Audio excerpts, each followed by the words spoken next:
Good morning, everyone. It's Saturday, which means it's time for yet another Salty Saturday morning. I am your host, Mr. Kadish, and joining me, as always, is my fantastic panel of nerds.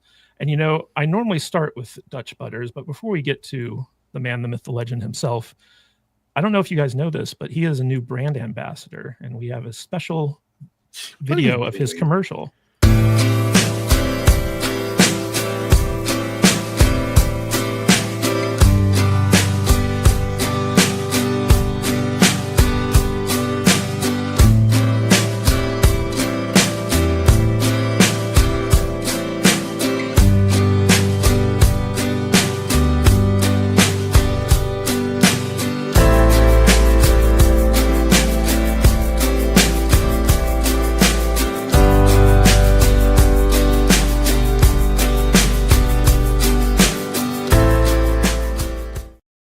Yes, bro, you look like a straight daddy there, dude. Dutch Butters has great genes, does he not? That was so gay. That was so dude, gay. You look great there. My goodness. I'm somehow attracted to you now, Dutch. American Eagle stock just went up another $300 million. There we I think go. I just Let's went queer. Yeah, I think I might be queer now, too. Yeah, You so already Dutch, were. Dutch, great genes, Dutch. Great genes. Great genes. Great genes, Dutch. I hate you. I don't even, you know, I kind of look at your ugly fucking face every time you start the show, and then you put that gay ass shit out there on the freaking, I don't even know what to even say. Well, Dutch, we want to attract more female viewers, so that's the best way to go about doing it. Just wait until you have your own YouPorn account and he's making money on your views, bro. All right. Yeah, that was pretty funny. I'll admit that was. I need to send that to my wife. She will lose her mind, in not a good way. She will not think that's sexy at all. She will. But I want her to see it. That's going to be awesome. Dutch, get in here. Yeah, get in here and bring the strap on. Yeah, that was wild. Thank you. Thank you. Yeah, don't ever do that again. Wow. Okay. How you doing this morning? I woke up, my eyes were a little red and puffy, and I don't have a reason why, because I wasn't out partying or nothing and wasn't imbibing, and I just woke up a little scratchy this morning. But yeah, you watched Titanic and you cried yourself to sleep. No, what I did watch was the first like 40 minutes of that new Alien show last night. I'm sorry. So maybe that was it. Don't watch the beginning of Red Sonja. So I would probably like that, right? No. Okay. I've heard such bad things. 20 minutes in, and it's like, nope. I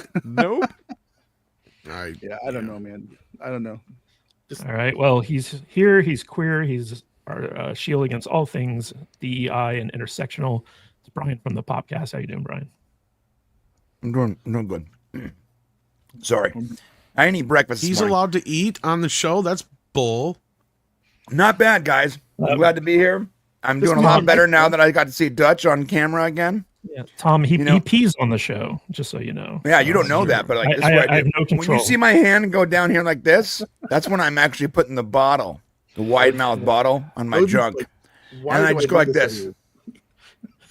Can I get out from under him, please? No, I think Odin has it in his contract. He's not allowed to be under Brian. That is true. There's a lot of people with contracts like that. He's wiping his ass with his contract. Yeah. What movie's that from? Nobody will know. Airheads. Jesus. Oh, yeah. I love this meme. I've been getting so much use out of this meme.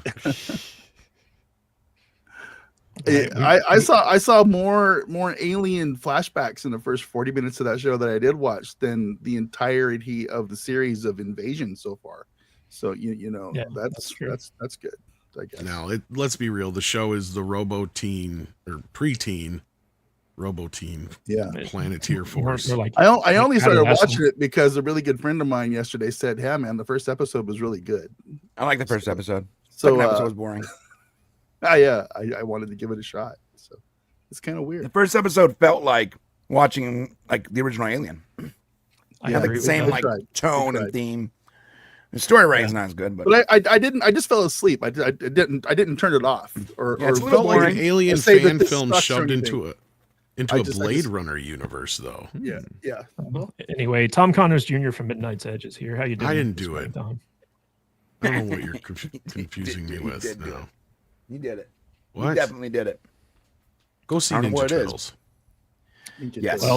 Well, Tom has made his triumphant return after not being here last week for whatever reason. But, He was we- recovering from hosting the week before. Yeah. Exactly. He needed that extra week to recover from the duties of producing a live stream. You said You said duty. Duties, I did. And it is also my duty to introduce Odin of OMB Reviews, the Lord of the Shelves, the King of the Pineapple Pizza. How you doing, Odin? Oh, I am doing swimmingly. A lot of fun things to talk about today. Let's get started. All right, we're going to get into it by showing our leaderboard, which hasn't changed in quite a while. But Scotty Dub is still up there for his top super chat for $500, followed by Made You Say Butts for $300. Mexican Iron Man is still our most consistent contributor to the show.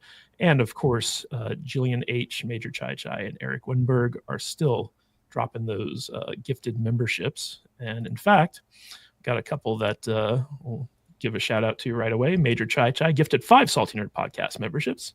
Thank you so much, Major Chai Chai. Appreciate you. And of course, Jillian.5728, who I guess is different than Jillian H, has gifted 5 Salty Nerd Podcast memberships. Yeah, what is I don't know. Yeah, I don't know what's people going on with the name? chat today because, like, yeah, a bunch of people's names are not the names they go by, but like has like the full numbers and everything. It's Yeah, weird. like Danny's mom is initials and numbers now. Yeah. So This is your name something with Danny's YouTube. mom. Okay, come on. It's It's something with something YouTube with and YouTube. Streamlabs. That's what it is. Yeah, they're changing something. Lord knows what they're messing. I don't with use now. Streamlabs, and I didn't have that problem last night on stream. So. Well, Well- I have just a regular YouTube chat separate from Streamlabs, and it's still doing the same thing. Well, we also have Mexican_ Iron Man for $4.99. I didn't know that much of a white man could fit in denim. 10-pound sausage in a 2-pound bag.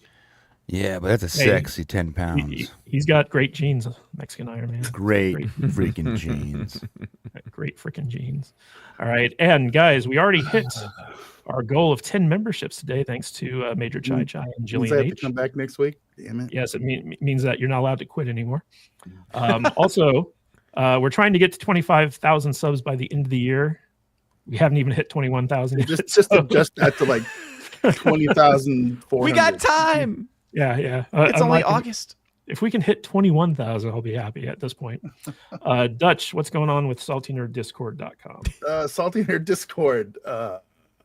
We put some new rules up this week because some people tried to take your writing form and turn it into furry erotica, and we said nope, we're not going to do that, and it all got deleted and started putting down some rules in the forums. So yeah, we got invaded by some weirdos, but yeah, no, it's fine. It's all taken care of. It's done, and we're just talking about video games and movies, guys. That's what we're doing over there. So we're having a good time. Good time. Yep. Depending on what side of the thing you sign up for when you come in, it's going to tell you, are you here for gaming or are you here for salty nerds? And that'll give you access to the appropriate forums when you join up. So Nice. saltynerdiscord.com. Yeah, once the furries arrive, that's the beginning of the end. So Nope. good that you nipped that in the bud. We only had one rule. It's the only rule was we stole from Will Wheaton was don't be a dick.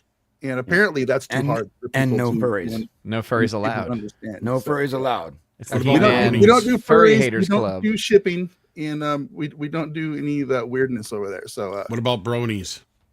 especially no bronies. Yeah, Some that's- bronies are Some cool. bronies are cool. No, Yeah. no, Some bronies are bronies some cool. bronies are cool. Bronies are No. worse than friggin' furries. Yeah. They're No. Yeah. You guys know it isn't creepy. I act Well, as we if really I don't have a want- bunch of we really friends don't that are both Yeah, furries and bronies same. to be able to It's know like, the I'd be difference careful between what them. you're like saying you're okay with here, buddy. Yeah, I didn't know there was a difference. I thought they were all in the same Yeah. weird pervert club. we really I don't want bronies writing furry erotica. Furries? So, deny Look. them all. It's one thing to be like into somebody who's in like a furry costume, like whatever, but like bronies take it to a whole new level. You're talking about people who sexualize little ponies that are basically little girls. Okay, I so thought they that were to just me fans takes of it the to a- show. Okay, Some sorry. may be. Yeah. Okay, there may just be. I'm not saying there aren't some that aren't. Okay. Yeah, I'm But with there's Odin. an I didn't know there was overwhelmingly levels. amount Those were the ones I was like, that oh yeah, some of them are okay. sexualize Oh no, the ponies, no, unfortunately. no. So like, yeah, it's very Anything to do with strange. sexualization of anything relating to children, I denounce 100%. Oh, we don't put up with that shit with it. No. You know what we're not going to sexualize is Mephisto's movie reviews. Should we? I will with my so- eyes. Yes, it is a feast for the eyes. So Mephisto is going to have his show as usual after the show's over. But if you don't feel like watching Mephisto, we highly recommend that you go and check out the Brain Show. What's So up? Brian pees in the bottle and starts immediately after his 5-minute long intro countdown thing. Brian, what do you got talking about on the Brain Show today? Oh, we're talking about a little bit of Hunter Biden, a little bit of Star Trek 4. There's a new slur. I don't know if you guys know this, but there's a new slur that's making the rounds, and some people are offended by it. Clanker. And clanker, or clanka, is which is more appropriate, is the slur for AI robots. Oh no. Yes, and That's there's a lot of people. Some people are very upset about it. It's very weird. Also, It's a Star Wars ChatGPT. reference. It is.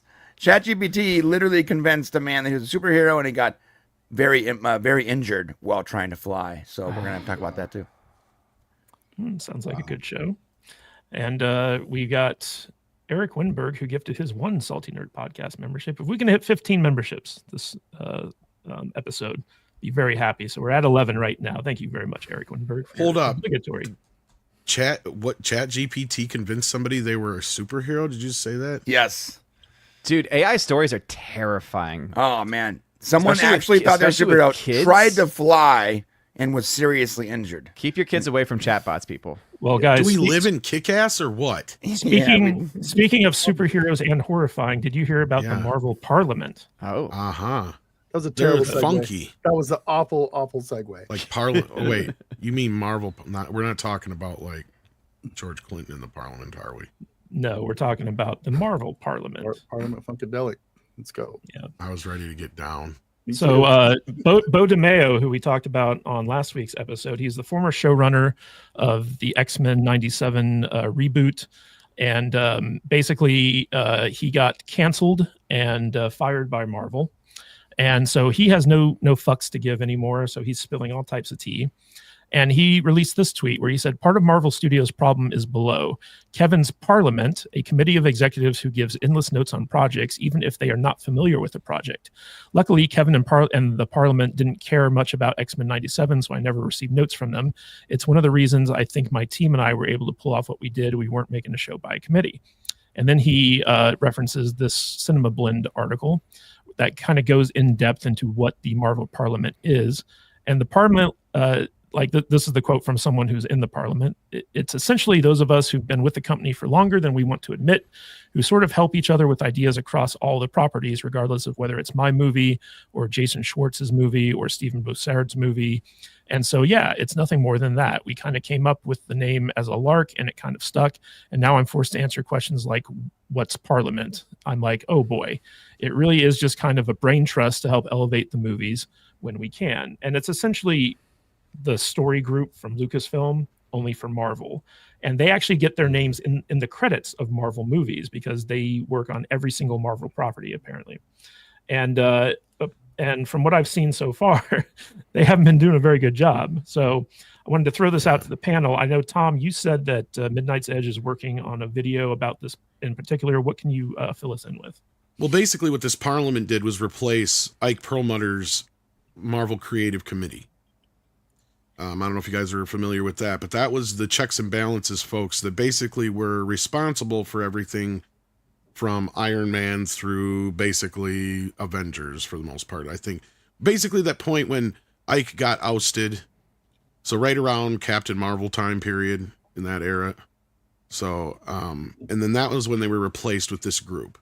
And this is basically one of the reasons why I think Bo got away with what he did and why Kevin didn't give him endless notes. Is because if you hear some of the earlier interviews with Bo, it was pretty evident that all Kevin was interested in was the fact that Bo was black and gay. So he probably thought that Bo was going to come in and black and gay up X-Men just fine. He didn't need his notes.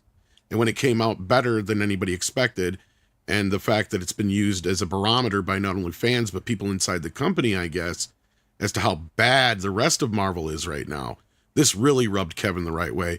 And throughout this, basically what Bo is insinuating is that he was ousted because he was doing a good job and making Kevin look bad, in so many words. And yeah, I believe it. I believe every bit of it. Because we've seen it, we've heard it ourselves. This confirms so many things that we've been reporting over the last few years. And I find it hilarious because they've got a black gay man out there making him look like shit. So they can't say nothing. And the worst they got on him is that they've tried to make some bullshit stick that nobody believes, that he supposedly was being sexual with people on. Where are these tweets? And no evidence has been shown whatsoever of any of these claims. No actual people have come forward claiming to be the individuals that were part of this. This was just a statement put out there. This was also an individual who was also treated the same way on The Witcher because, like Henry Cavill, he wanted to stick with the source material. And he was dubbed then as difficult to work with. So again, I challenge anybody to come forward with any evidence against this guy that proves he was fired for any other reason than he was doing a better job than anybody else over at Marvel. Yeah, it's kind of like the Terry Metalis, Alex Kurtzman situation where like only worse because this has been done publicly. Like at least with CBS, they didn't like make Terry Metalis look bad, right? Like Disney has gone out of their way to try and make Bo look bad. And he must not have signed an NDA or something. They were dumb as hell not to make him do it. Because like you said, he's been out there just giving all the dirty laundry on this shit. So like, I find it hilarious, but yeah, go ahead. Sorry. And what's interesting is that in addition to these like tweets that he puts out that are just like nuclear bombs for Marvel, he's really good about responding to people's questions about this stuff. Like he has this one thing here where it says a commenter says it just boggles the mind that Marvel at their lowest could watch X-Men 97 and not immediately ask your team to write X-Men on the big screen or even just continue X-Men 97 as 98, 99, etc. And Bo DeMaio responded, Brad Winderbaum was fighting for it, but I was told that due to people vying for more power in the studio under Kevin, that I was seen as Brad's guy, so bringing me in would give Brad more cred at the studio. Again, what no one was talking about here is what's best for the project. So it seems like a lot of studio politics going on over at Marvel. Brian, what's your take on that? I think that I've lost so much interest in Marvel. I think Feige is someone who started smoking his own supply. And maybe at some point when he had people that can push back, when he had guardrails, you know, Marvel was special because there were people that he had to, or he wanted to get information from in order to create cool stuff. And I think that he started believing his own hype to the point where no one can tell him what's best for Marvel. And this Parliament thing, first off, it sounds so gay to me for some reason. I don't know why. It just says Marvel Parliament. It just sounds like a bunch of dudes circle jerking over like Anthony Mackie's. Well, do they have picture. a whiteboard? Do they have a whiteboard? Well, yeah, there's a whiteboard. Yeah. But the problem with Feige, I believe, is that he used to have people that he trusted, right? People that he would go to and be like, what do you think about this? People he worked with like Gunn and others, where there was a panel of like-minded people trying to make cool stuff. And when you have a panel of creatives that are actually trying to do something cool with a product, then there's a lot of push and pull when it comes to bad ideas and good ideas. And usually you get a better product. And I think right now that just doesn't exist anymore. And I think him hiring Bo, is that his name, Bo? Mm-hmm. Him hiring Bo, I don't think he was hiring Bo because Bo was a good creative or a comics guy or nerd or whatever. Yeah, I think you're right. I think he hired Bo because he saw a gay black dude and he's like, that's what we need. Not he's good at this job. He knows what he's talking about. He's an X-Men guy, whatever. No, it's like, we need a gay black guy. That's what Disney needs. That's what Marvel needs. That's what's going to make us successful. More gay black people. Well, and he kind of confirmed that in an interview. I think this was even before he was fired, when he did that really long interview for that podcast thing. And he was saying basically that Kevin Feige got so excited because he thought he could bring the black and gay experience to X-Men in so many words. Well, Odin, so there's another comment here where it says that, you kept mentioning Parliament. I figured it was just a joke of you ragging on them. And then Bo DeMaio says, no, they think they're a literal governing body at Marvel. It is accurate insofar as it's just a bunch of white and straight and male people as the UK's Parliament. I jokingly call it the country club. So what he's basically saying is Marvel's run by a bunch of straight white men who don't know what they're doing. That is interesting, because you would think that the stories might actually be a little bit better, because what has most of the modern Hollywood line been? It's been about pushing forced diversity, especially in regards to trying to hire more women. So it's actually surprising to hear there's no women on this panel. But at the same time, if the entire panel is made up of white male feminist, then it would actually make a lot more sense, and that's probably what's going on here with this. I'll push back on one thing, not serious, but I'll push back against one thing that Tom said here, because he said that he thinks, basically the implication is that Bo DeMaio was pushed out because he made Kevin Feige look bad. Here's the thing. Kevin Feige makes himself look bad. So why is he not firing himself if that was actually the case? Obviously, I'm not being serious there. Yeah, I was going to say, you got to be joking, right? I am joking. I am. Because it's like Kevin why Feige Mr. Burns doesn't fire himself. I mean, know. Yeah, it's like if that's the standard, Kevin Feige, then why didn't you fire yourself when you said, oh, we can't just put Blade on screen with a bunch of leather killing vampires? Who do you think that was probably a directed quote at? Probably Bo DeMaio. That's what I was thinking too, because Bo was like, how hard is it to make a Blade movie? You just get a black guy in a fucking leather and you put him in there killing vampires. And Kevin's like, well, we got to do more than that. We need Blade's daughter because, we got to. Well, Bo, and you're not wrong. And I'm not surprised they're all white men. Yeah. Because these are the people that are scared. They're trying to pander to these other folks. That's the thing, right? Male feminist, yeah. But Bo actually addressed Blade real quick. He said Marvel has a lot of buried skeletons on that project that was hurting the cast and crew and sabotaging the project. He didn't go any further than that, but basically he said that there's a lot of behind the scenes stuff going on over Blade that apparently is affecting everything. I have an idea of what's going on there, but only tangentially, but yeah. And it goes from the beginning. The beginning was they initially wanted Wesley Snipes as a part of this, but he was not happy with the idea of either playing a Whistler role or just this being a handing off to Blade's daughter. He didn't like that. So he walked. And the only reason he came back for Deadpool and Wolverine, I believe, is because it was Ryan Reynolds asking him. And the other thing is basically that's the problem we keep hearing, is that Marash Ali and other creatives involved are not too happy because they keep trying to force this into a female Blade team story thing when it's not going to even be a Blade movie. So Marash Ali's probably going, why would I want to star in a Blade movie when I'm only going to be in it for 20 minutes? Yeah. Anyway, Odin, do you want to finish your thought there? No, it was mostly just that, it was mostly just putting that joke in there, right? Because Kevin Feige, do better. All right, do better. If you're going to fire other people for their mistakes, why don't you fire yourself for your own mistakes? Just saying. Well, Dutch, what do you think they have on their whiteboard in the Parliament offices? Oh, probably something that says dinosaurs on That's it. right. We need more dinosaurs. We need more dinosaurs. We need more dinosaurs. Great. Let's get a cool knife. Look how much money Jurassic Park makes. We need more dinosaurs. That's why it was on the Star Wars board, right? That's right. Yeah. Oh, 100%. I'm not even joking. I'm That's being what I thought it was a dead reference fucking to, serious. Because Kathleen Kennedy goes, kids love dinosaurs because when I worked for Jurassic Park, we sold so many toys.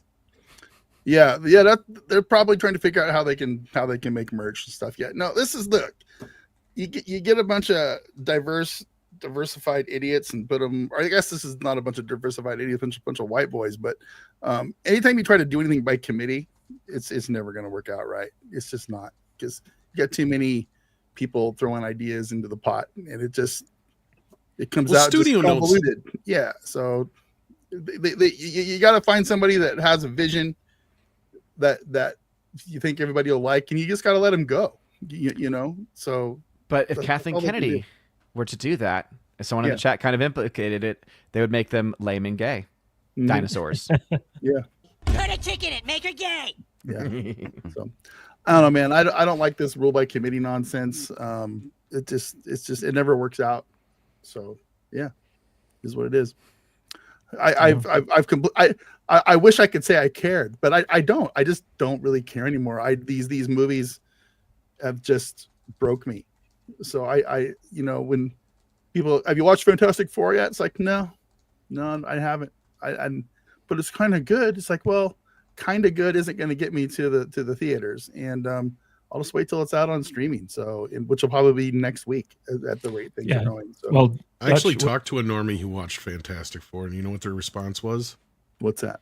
I don't remember anything that happened in the movie other than it had a really bad looking CGI baby at the end. Oh, That's what their response was. Yeah. Well, Dutch, what do you call a lesbian dinosaur? Like a lot of pussosaur or something like that. I don't know. Like a lot of puss, exactly. Like a lot of puss. That's right. And we also have Latino Slant for $2. Badass Panel and Tom. Shut up, Polly. Polly. Oh my God. All right, guys. So I want to talk a little bit about Paramount because they recently closed their merger with Skydance. And now there's all types of deals and stuff being announced. It's almost like Donald Trump is running Paramount right now. But they came out and talked about a slate of new movies and TV shows that they're going to be kind of like developing and putting out there. And it was actually like kind of interesting to me. So like the thing that kind of sent me down this rabbit hole was that the Duffer Brothers, who are the Stranger Things masterminds, basically they have signed a massive deal with Paramount to make movies and TV shows, and they're leaving Netflix in their Netflix deal to do this. And basically, they said that the deal breaker was the fact that Paramount agreed to release their movies in theaters, whereas with Netflix, it's just on Netflix. And I was like, well, a new movie from the Duffers every 10 years or so, that sounds pretty good to me. So they like to take their time. But Paramount has come out and basically said that they have a bunch of kind of legacy movies kind of in the pipeline. So the first one, which is the big one, is that Star Trek is going to be getting some big screen love finally. And basically the new head of Paramount says that Star Trek is one of their priority tentpoles. It's going to be a priority across the company. The plan is to look at the franchise holistically, meaning a likely stronger integration between its film and TV elements, saying we're going to make sure those conversations are happening together so that we can do what's best for the brand as a whole. So the movies and TV shows will no longer be separate for the Star Trek franchise. They're looking at doing another Top Gun movie, Top Gun 3, as well as another World War Z movie. They've got a lot of Transformers stuff lined up, A Quiet Place Part 3. They're looking at the Teenage Mutant Ninja Turtles, Mutant Mayhem Part 2. But they're also going to be doing a live action The Last Ronin adaptation, which sounds kind of interesting. They've got Sonic the Hedgehog 4, Angry Birds Movie 3, Children of Blood and Bone, which I know Tom could probably Whoa. Angry Birds 3? 3? There was 2 of them already? God. I knew there was one. Yeah, I'm gonna get back to Children of Blood and Bone in a second, but basically a Winter Games Olympics movie, a Ferris Bueller spinoff called Sam and Victor's Day Off, a comedy called What Kids Want, a Matthew McConaughey-led adaptation of the Mike Hammer books, and a couple other things, including a David Cornsweet film that's moving forward, but it's unnamed. But what's interesting is that Paramount acquired Children of Blood and Bone a while ago when Fox kind of like let it lapse, or Disney let it lapse. Actually, Lucasfilm technically, but yeah. But that used to be like Kathleen Kennedy's pet project. And it was funny because it was taking so long to develop that the author of the children's book that it's based off of actually came to Kathleen Kennedy and said, like, hey, what's taking so long? Why isn't this a movie yet? And she's like, oh, we've just got other priorities with Star Wars and Willow and like all this other stuff. And so the author said, hey, why don't you let me write the screenplay? I'll knock this out. It'll be, faithful to the books, and we can get this movie rolling into production. And Kathleen Kennedy was kind of like, nah, I'm good. Like the actual author herself offered to write the screenplay, and Kathleen Kennedy turned her down. Well, and eventually, there's reason for that, yeah. Yeah, eventually it went into turnaround, and now Paramount owns it, and it looks like they're going to be going forward with it. Tom, was there anything you wanted to add about that?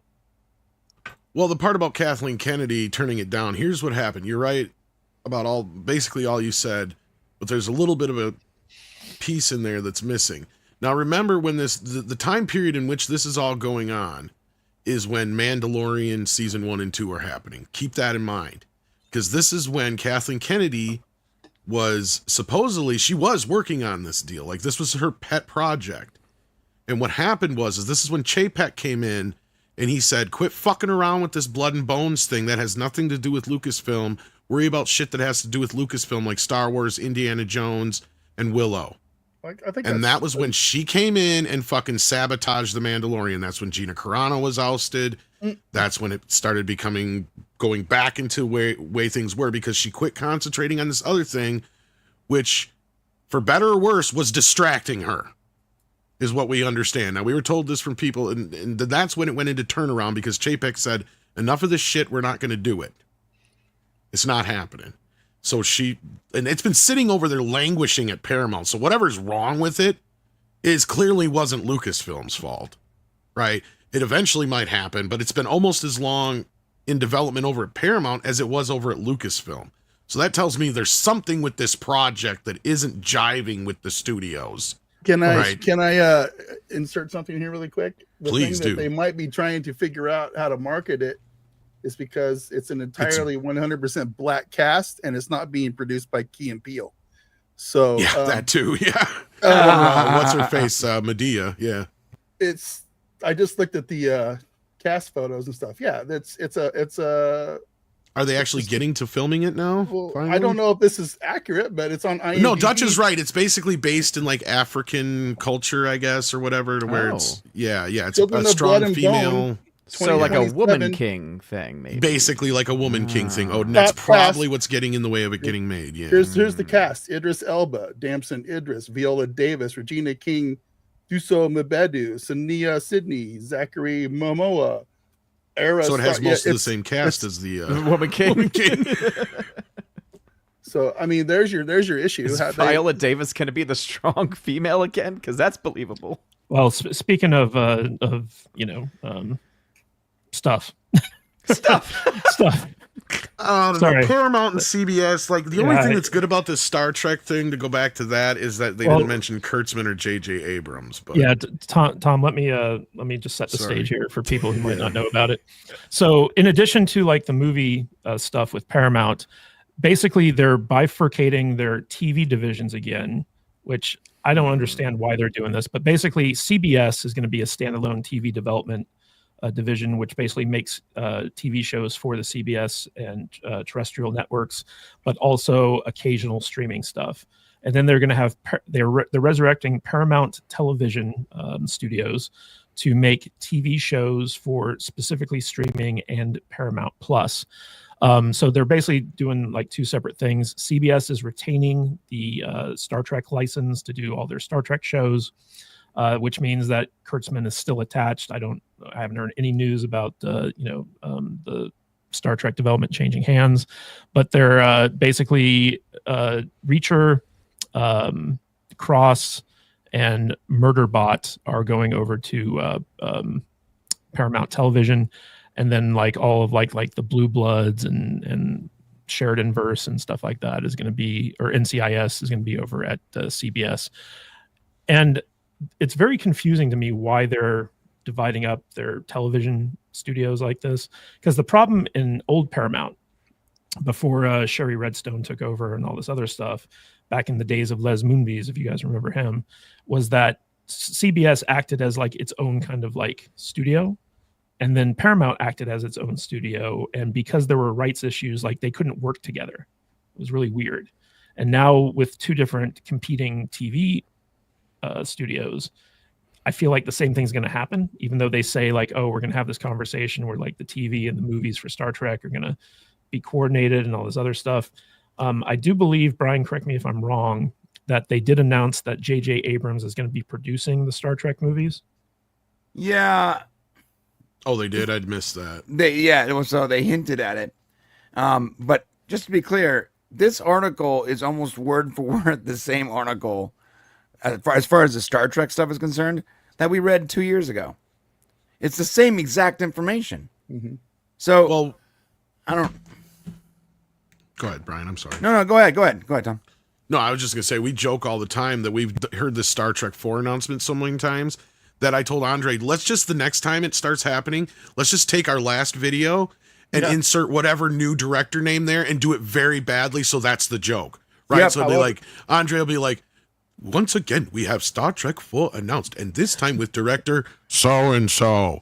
You know, like, just like random, because it's like, why waste our time doing the same fucking story all over again and again and again? Because they've literally announced every 6 months that a new Star Trek movie is happening. But that's because J.J. Abrams, and Brian will get into this, J.J. Abrams is desperate to get a movie off the ground so he can continue his license, is what it is. I would rather have a new J.J. Abrams Star Trek than any more Kurtzman bullshit ever.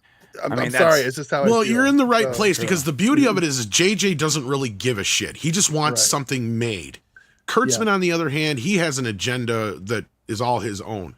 JJ at this point, because we know this from the Tarantino story, when Tarantino's like, I don't like all this stuff where, you know, the world changes and something happened in the timeline and I don't like that. Fuck that. I don't like it. And JJ's like, nobody likes it. Do whatever the fuck you want. No, I don't care, just as long as you make a movie. That is Quentin Tarantino's exact quote. Right. From J.J. Abrams. What I really want them to do is add 3 more timelines so Brian can make another 3-hour-long video trying to explain it to everybody. That's what I want to happen. So we've done it too, my friend. Yeah. We were the ones who discovered the 25% different bullshit. No, he's talking about canon timeline, where I'm trying to explain how everything fits together canonically. There's 3 timelines, yes. Disaster. Well, Dutch, so one of the big announcements here is that the Paramount TV Studios is getting all the Showtime shows like Dexter and Emily in Paris and stuff like that. But the big thing is that the Taylor Sheridan universe is now going to be under their production banner. So basically MTV and all these other studios that are kind of like independent under the old Paramount are now being merged all together under this umbrella. So basically all of the Yellowstone spinoffs and prequels, all of the Tulsa King, Mayor of Kingstown, Landman, all that stuff is now being produced by Paramount TV Studios, which is now separate from CBS Studios. So what's your take on that delegation? I don't know. I don't really know what that means for Taylor Sheridan. I mean, Paramount Plus right now is basically the Taylor Sheridan app anyway, right? So, I guess is that I don't know, man. I am not I'm not privy on the inner workings of studios and everything, but I guess as long as Mr. Sheridan's able to make his shows the way he wants to make them, I guess he'll continue to go on and we'll all benefit from it.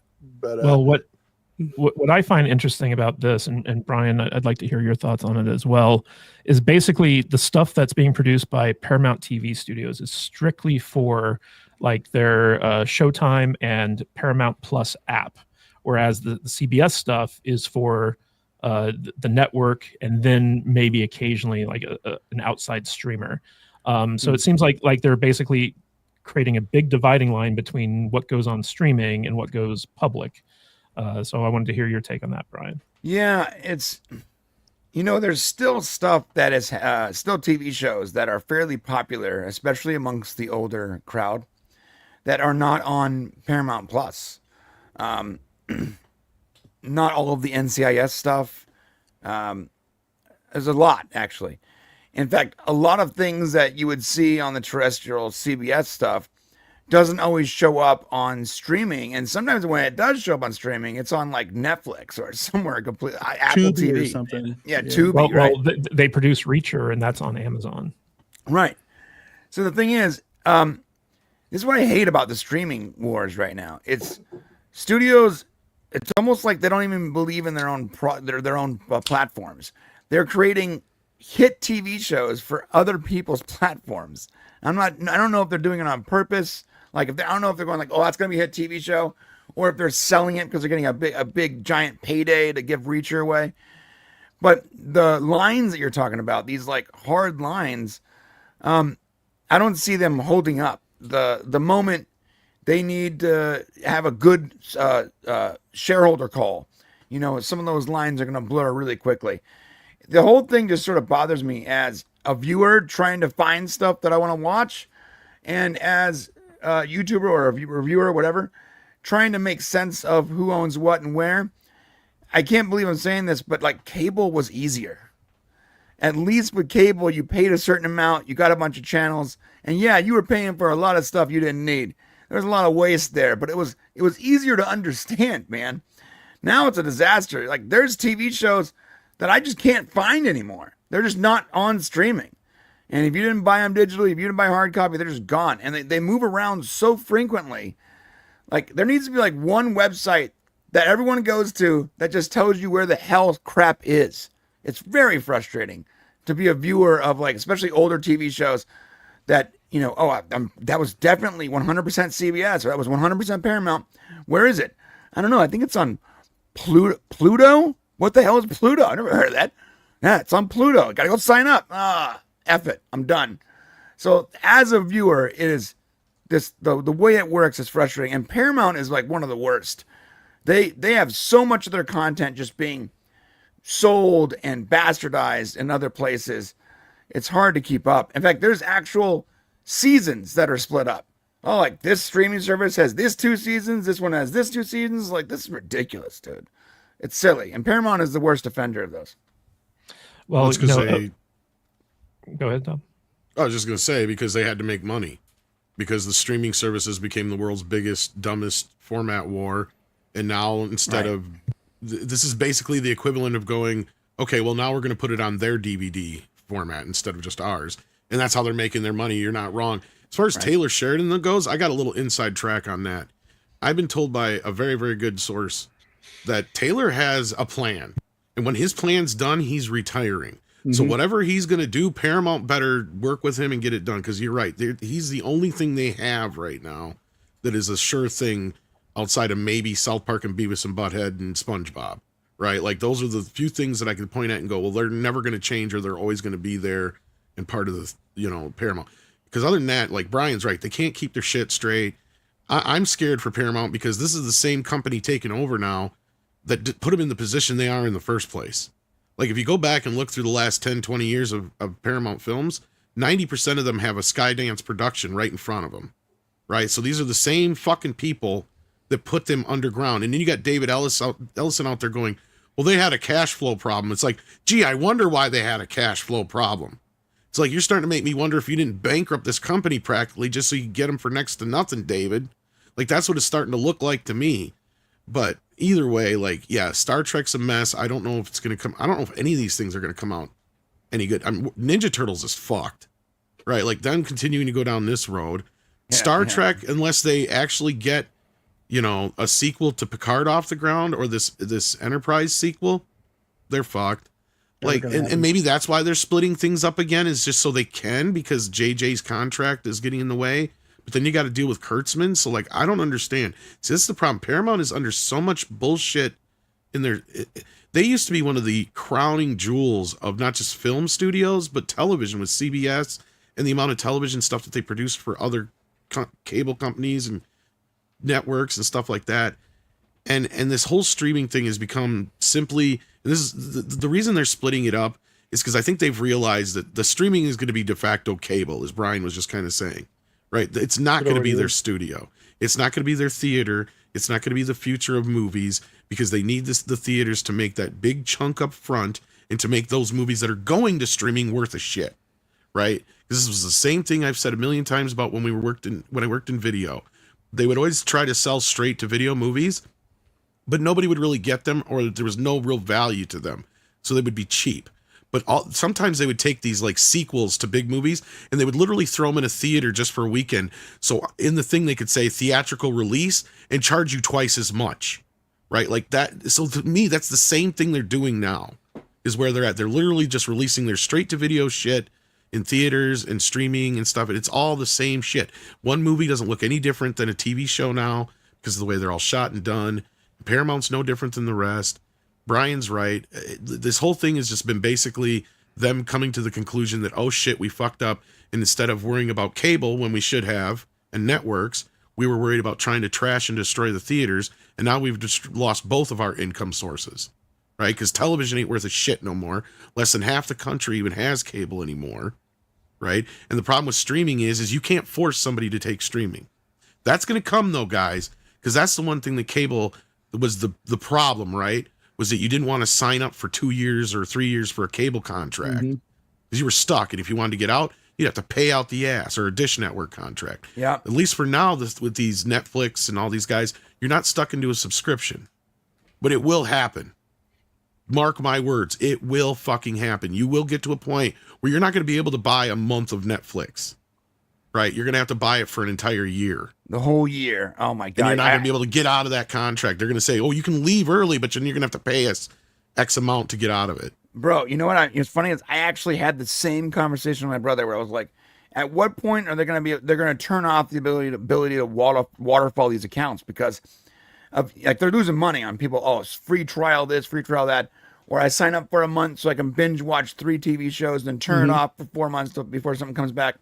Eventually, they're going to be like, no, it's going to have to be a 3-month or a 6-month or a year-long That's how it's commitment. going to start, Brian. And It's then going to start with a eventually- 3-month commitment, right? I'm surprised it's not that way already. Well, it kind of is. They've already been grooming Kinda us is. for it, right? Yeah, they're grooming us. Yeah. You know, we can pay $25 a month, or we can get the whole year for, you know, a specific amount where it looks like we're saving, right? Instead of paying $25, now we're only paying $20 a month, but you're still paying for a whole year. Yeah. I gotta Right. say, it might not work out for them though, because you remember when Adobe tried doing that with their suite, where they're like, Oh gosh. well, yeah. well, you can save 8%, but you got to buy 3 months, you know, or you can say 12% every year. Well, people are buying 3 months and then not realizing that 3 months was a down payment, and they still had to pay for the rest of the year anyways. They're getting auto charged.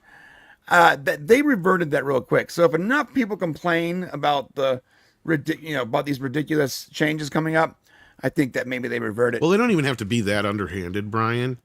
It's just a matter of getting you to sign up for that initial deal, and then you just forgetting that you're signed up for it. And then after that initial 3 months, guess what? They start socking it to you at the regular price. Yeah. Can I give everyone a tip? Privacy.com. I don't own them. I'm not sponsored by them, but I use them. Sign up for Privacy. It's free. And you can just pay your subscriptions with Privacy. You know what you can do? You can say, I only want to pay this much ever. And it will block any charges that is coming into your card or your bank that is over that amount. You can say $1. This card can use, you can generate cards and like this card can use $1. And after that, it can never be used again. That's how I never forget to cancel a subscription, because I don't have to. They just can't charge it. I want to throw this to Odin real quick because I want to get his thoughts on Paramount's new content and business strategy. But before I hand it over to him, I also want to point out that Paramount just inked a 7-year deal with the UFC worth $7.7 billion or $1.1 billion a year. And one of the interesting things to kind of piggyback off of what Tom said about, like, you know, how streaming is just the money suck. Live sports is kind of like the cure to that, because it's hard to, you know, like if you're a sports fan and you want to watch these games or these matches or whatever, you have to go where those things are being, you know, displayed. And basically the new Paramount leadership gave a very sweetheart deal to the UFC, because not only are they going to be streaming exclusively on Paramount Plus, but they're also going to have certain things that go on the public terrestrial TV stuff with CBS. So they're getting a lot broader exposure. People will be able to go in and watch previous episodes on or previous matches on demand and stuff like that. And this is coming off of ESPN getting the WWE rights from the same company that owns the UFC and WWE. But I find it interesting because live sports is kind of like the golden goose for a lot of these streaming services, because if you're a fan of that sport and you want to watch it, and the only place to watch is on the streaming services, you have to subscribe to that. Mm-hmm. So if they're willing to spend $1.1 billion a year, they've got to be expecting to make 3 times that much off of that live sports stuff. So Odin, I want to get your take on Skydance's new business model, not just on the movies that they're planning, the IPs that they're planning to exploit, the TV strategy, but also this new live sports strategy. Yeah, I mean, starting off with the UFC deal, I mean, to me, it makes a lot of sense because I think the other thing, and again, correct me if I'm wrong, is that they're also no longer going to be doing pay-per-views for the UFC. It's now going to be just on the streaming service. I think that's going to bring a huge bump to their subscriber base because you're going to have a lot of UFC fans who are used to paying, even exorbitant amounts of money for those pay-per-views who are now going to be able to spend a lot less to get access to them. And they're more likely then to subscribe to the channel and then just kind of let it run and not even think about when to necessarily cancel it. I don't know how often there are UFC fights, but I assume it's about once a month or something like that. 30 matches and then like 12 pay-per-views per year. Okay, yeah. So once a month you have a pay-per-view basically, right? So I think that's going to be huge for them. And because guess what? You are not only getting them to pay for that subscription fee, but then also you can play those ads and then you can sell ad space. So yeah, the ads are going to be really honestly where a lot of this stuff, we're already seeing it happen with a lot of these streamers where they're really trying to price people out of the ad-free tiers. So that way they take the lower cost tiers because that way they still get guaranteed money per month, but then they also get all that ad revenue from those forced ads as well.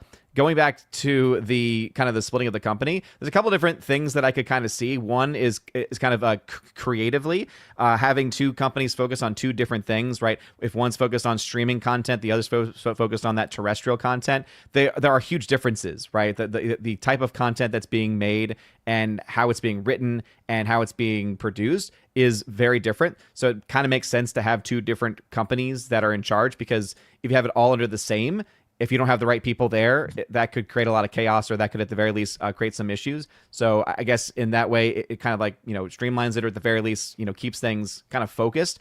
There's also the aspect of it being a money thing because now that you have two different companies, now you can have money delegated for specific companies, but also you could have that potential, kind of like what Disney does a lot, where you have one company giving some money to the other, and then you count that as profit because you're giving it to yourself, right? So that also is something that could potentially be a reason as to why they're doing it. So yeah, it makes sense to me from a creative perspective, but also financial as well. And I think ultimately the deals that they're making are financially going to be pretty good for them.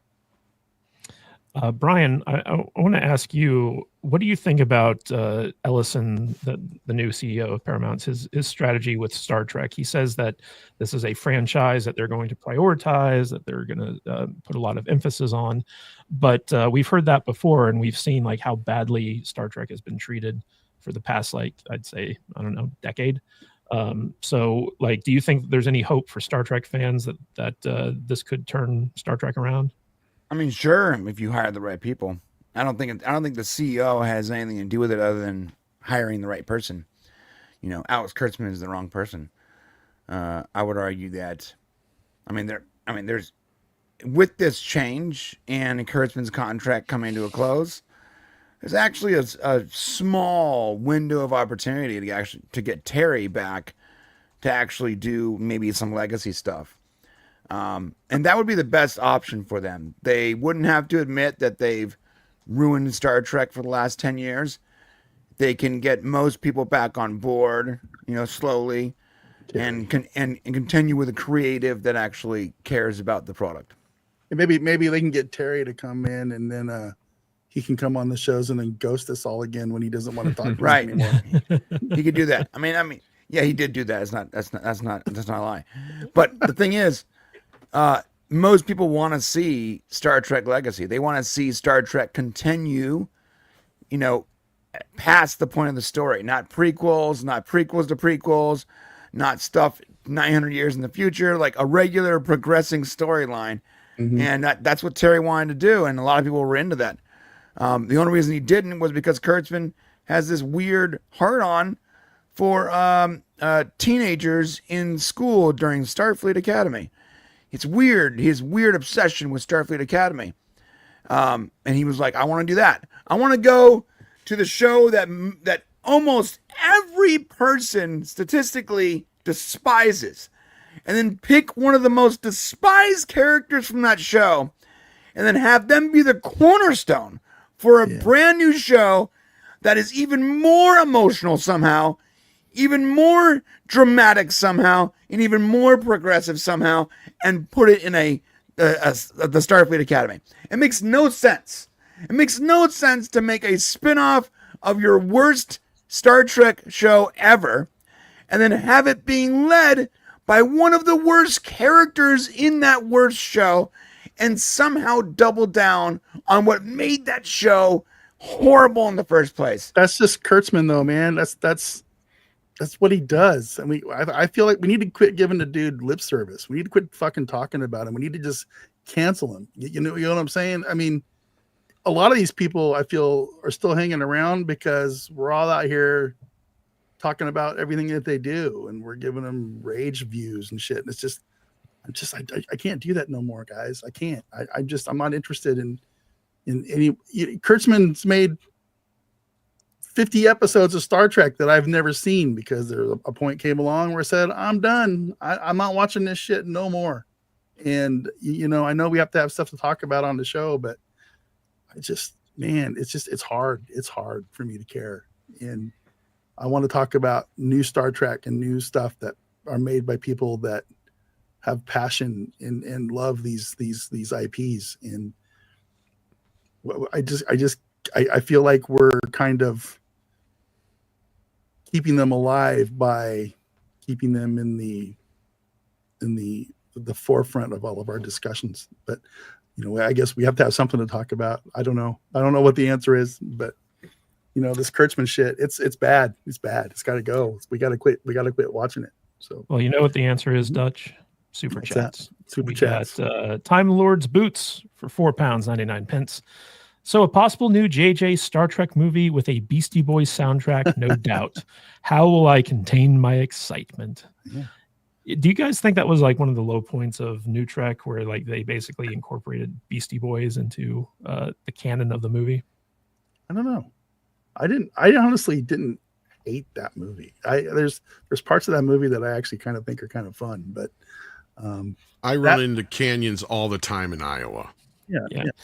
I was more pissed off that they drove that Corvette into the fucking canyon and ruined it. It's like, damn it! I want to know where that canyon is. I want to go see it. Yeah. The Beastie Boys song in the first movie wasn't that bad, but it literally saved the universe in the third movie. So It's very difficult to believe that by that point kids would be listening to rock and roll, though. I mean, maybe, but I mean, at least with Star Trek, they did call it classical music. They do, but like, here's my thing: is even in like TNG and other things before, the things that stayed and they really referenced often were generally like actual like symphonic classical music and stuff like that. In this case, it worked, I guess, but it almost came off as weird, kind of like with that new Alien show and how they're sticking in Ice Age. And I'm like, do you really expect me to believe that 200-300 years from now, kids are still going to be watching Ice Age? No. That would be like some kid now watching like some of the earliest cartoons ever made. They would never do that because they'd be like, this looks old and crappy. Not just Ice Age, but like Ice Age, what, 4 or 5? I don't know which one it is. Like, there's 100 of them now, but like, it was 4. I never. Yeah, the fact that you know that, man. I never really had thought about the whole Beastie Boys thing in the context of we still listen to music, classical music made 300-400 years ago. So what? I mean, I guess there is a bit of a precedent. There is. I guess I just don't know any kids that listen to the classical music. When was the last time you listened to the Good Ship Lollipop? Yeah, right. Exactly. It's just that's my point. This is like somebody from now listening to pop music from back in the 30s and 40s. Even worse because we still listen to stuff from the 60s and 70s and somewhat. Like some things do transcend. I'm not saying Mr. they don't. Sandman. But yes, exactly my point. How often do you hear kids popping that up on their MP3 players? You don't. You don't hear, well, you but are my also, sunshine, my only sunshine. One of the most popular radio stations here in Las Vegas is Comp, and it plays stuff. Zeppelin and stuff. That's 50 years old. This shit. This but is we're like nostalgic for it. Our parents and we are nostalgic for it. Bullshit music. Well, I am personally sick and tired of listening to this music that I've heard 1,000 times. In universe, though, for Star Trek, when he stole the car, it was tuned to a radio that was an oldies station that was playing that song. Yeah. And then an ancient oldies station, was it PBS? Maybe. It was one of those dial radios, wasn't it? And then oldie radio. And you like had the dial makes a difference. difference? Like, and then you had the third movie where basically like it was in the music library of this ship that had vanished like like a long time ago, and so like it's like, okay, whatever. it's okay. It's one of the least of the worst things about it, but I know everybody bitches about it every time. Well, I think it's because they used it in the trailer. I think if they had saved it for like the movie, it would have. Well, played it a bit definitely differently. got a hook to it. It got people talking. Yeah. So Speaking of talking, job. we got Nedland 1 for $2. Peacock raising their tiers to $3 more. Dirty, And filthy peacock. I know, right? And they all have ads on them too. Those tiers, like you don't get ad free with that. Oh, the ads are ridiculous, man, and they last forever. It's insane. I love Peacock, but with ads, it's doesn't- nightmare fuel. doesn't Peacock do the here? Watch this 5-minute block of commercials, and then you can watch the rest of the movie for with ad free. Yeah, only for movies, but not for TV shows. So when you're watching episode by episode, it becomes a nightmare real quick. I don't. Gar is all I have to say. And then we got Major Chai Chai, a member for 19 months, saying, because of the Fallout video games, my teenage son listens to Billie Holiday and Frank Sinatra. That's awesome, dude. Yeah, well, there That's you go. awesome.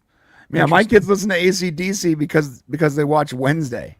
You will get exceptions, but we're also talking about things that are kind of closer in our history, right? Yeah. Again, I'm not saying that some of this music might not transcend hundreds of years from now, right? I'm sure we'll still be listening to the Beatles and certain other things. Some years from now, I have been driving down the street at a stop sign and looked over, and there's some dude jamming to dun, dun, dun, dun, dun, dun, dun, dun, dun, whatever that Timeless, is, bro. It's timeless. I mean, Ride of the Valkyries, yeah. But also, like, is go ahead. Beastie Boys, up there with that. I was like, I don't For think an so. individual person, it could be. That's the thing, too, right? Is like, because there are certain things that I would listen to that many people probably have never heard of Right. before. So I think that within the universe of it saying, okay, this specific captain or this specific group, like that is something that is absolutely a possibility. Hey man, Riker It's liked fine. smooth jazz from the 1940s. Yeah. So we just like whatever. to poke at it because it's just one of the other many things that just doesn't seem to fit in this universe. Now, if it was like modern music being used in that instance, then it would be a problem because modern It was stuff almost- sucks. It was almost as Yeah, like, cringe as put some Ooby EDM Dooby shit in being there. used in First Contact. Like that was probably more cringe, actually. It's like Cascade, Dead Mouse. Roy so- Orbison's worst song ever they used. Well, we all know Odin just keeps Creed on a loop in his background. so- Yeah, if it was Creed, I definitely would be giving it shit. I'll say this There's much. no way kids are going to be listening to Creed in 200-300 years from now. Just Bro, ain't happening. bro, I'm just saying, okay, Yeah, Creed's making a comeback me even amongst the high. Utes. All right, even amongst the Utes. Utes. You they- do remember why he was they are- canceled, right, Odin? I don't, but all I need to know is that I ask my kids every year when I have my new crop of kids, I ask them about their favorite movies, favorite genres. Creed always comes up. Well, listen, Odin, he was canceled for necrophilia and cannibalism. How do you Wow. feel about that? Did he actually do it? No, the I truth honestly is don't he know. did What? he did a sex tape with Kid Rock and a bunch of groupies when he was married, and that was what it was all Oh, about. so he's doing rock star stuff. No, Look at this. He was, but he's also. It's like you a got to Christian remember, band, Creed too, started as a yeah. Christian band. That was what did it. Creed- Yeah, if it was Creed's any a other Christian band, they'd be band? like, I it's a thought he was a Thursday. rock band with a God complex, with a Jesus complex. I thought that's what. Both ways, I guess. Well, speaking of Jesus complexes, guys, what the fuck is James Gunn doing? Because this guy, wow. So we're going to touch on a touchy subject here on the panel. Brian, I hope you have all your facts in front of you so that you can reference them. I don't understand that reference. So I'm just It's gonna go. literally what you told Odin to do last week. But, when he was pulling numbers out of his ass and just being like, "This is facts. missing a This, is, chart. All right, this but- isn't how I feel. This is All right, facts." but before we get to it, guys, so James Gunn came out and basically said that he's finished the treatment for the next Superman movie, even though it's not a Superman sequel or a Superman movie. It just features Superman very prominently in it. He says, I've already finished the treatment for the next story in what I'll call the Superman saga. The treatment's done, which means a very, very worked out treatment. I'm working on that and hopefully going into production on that not too far away from today. But then the other controversy surrounding Superman, aside from the box office where they keep lowering the goalposts for like, oh, this is a hit, is that it's now available on streaming. You can go on Amazon and order this movie right now, today, a mere 3 or 4 weeks after like it premiered in the theaters. And basically people are saying like, oh, it's hit the wall theatrically, like, you know, can't make any more money, so we're trying to get it onto streaming. But what's interesting is when he was asked about this with by the Hollywood Reporter, he basically said, well, it's very complicated, but the truth is it's because of Peacemaker. I originally thought Peacemaker was going to be coming out next month.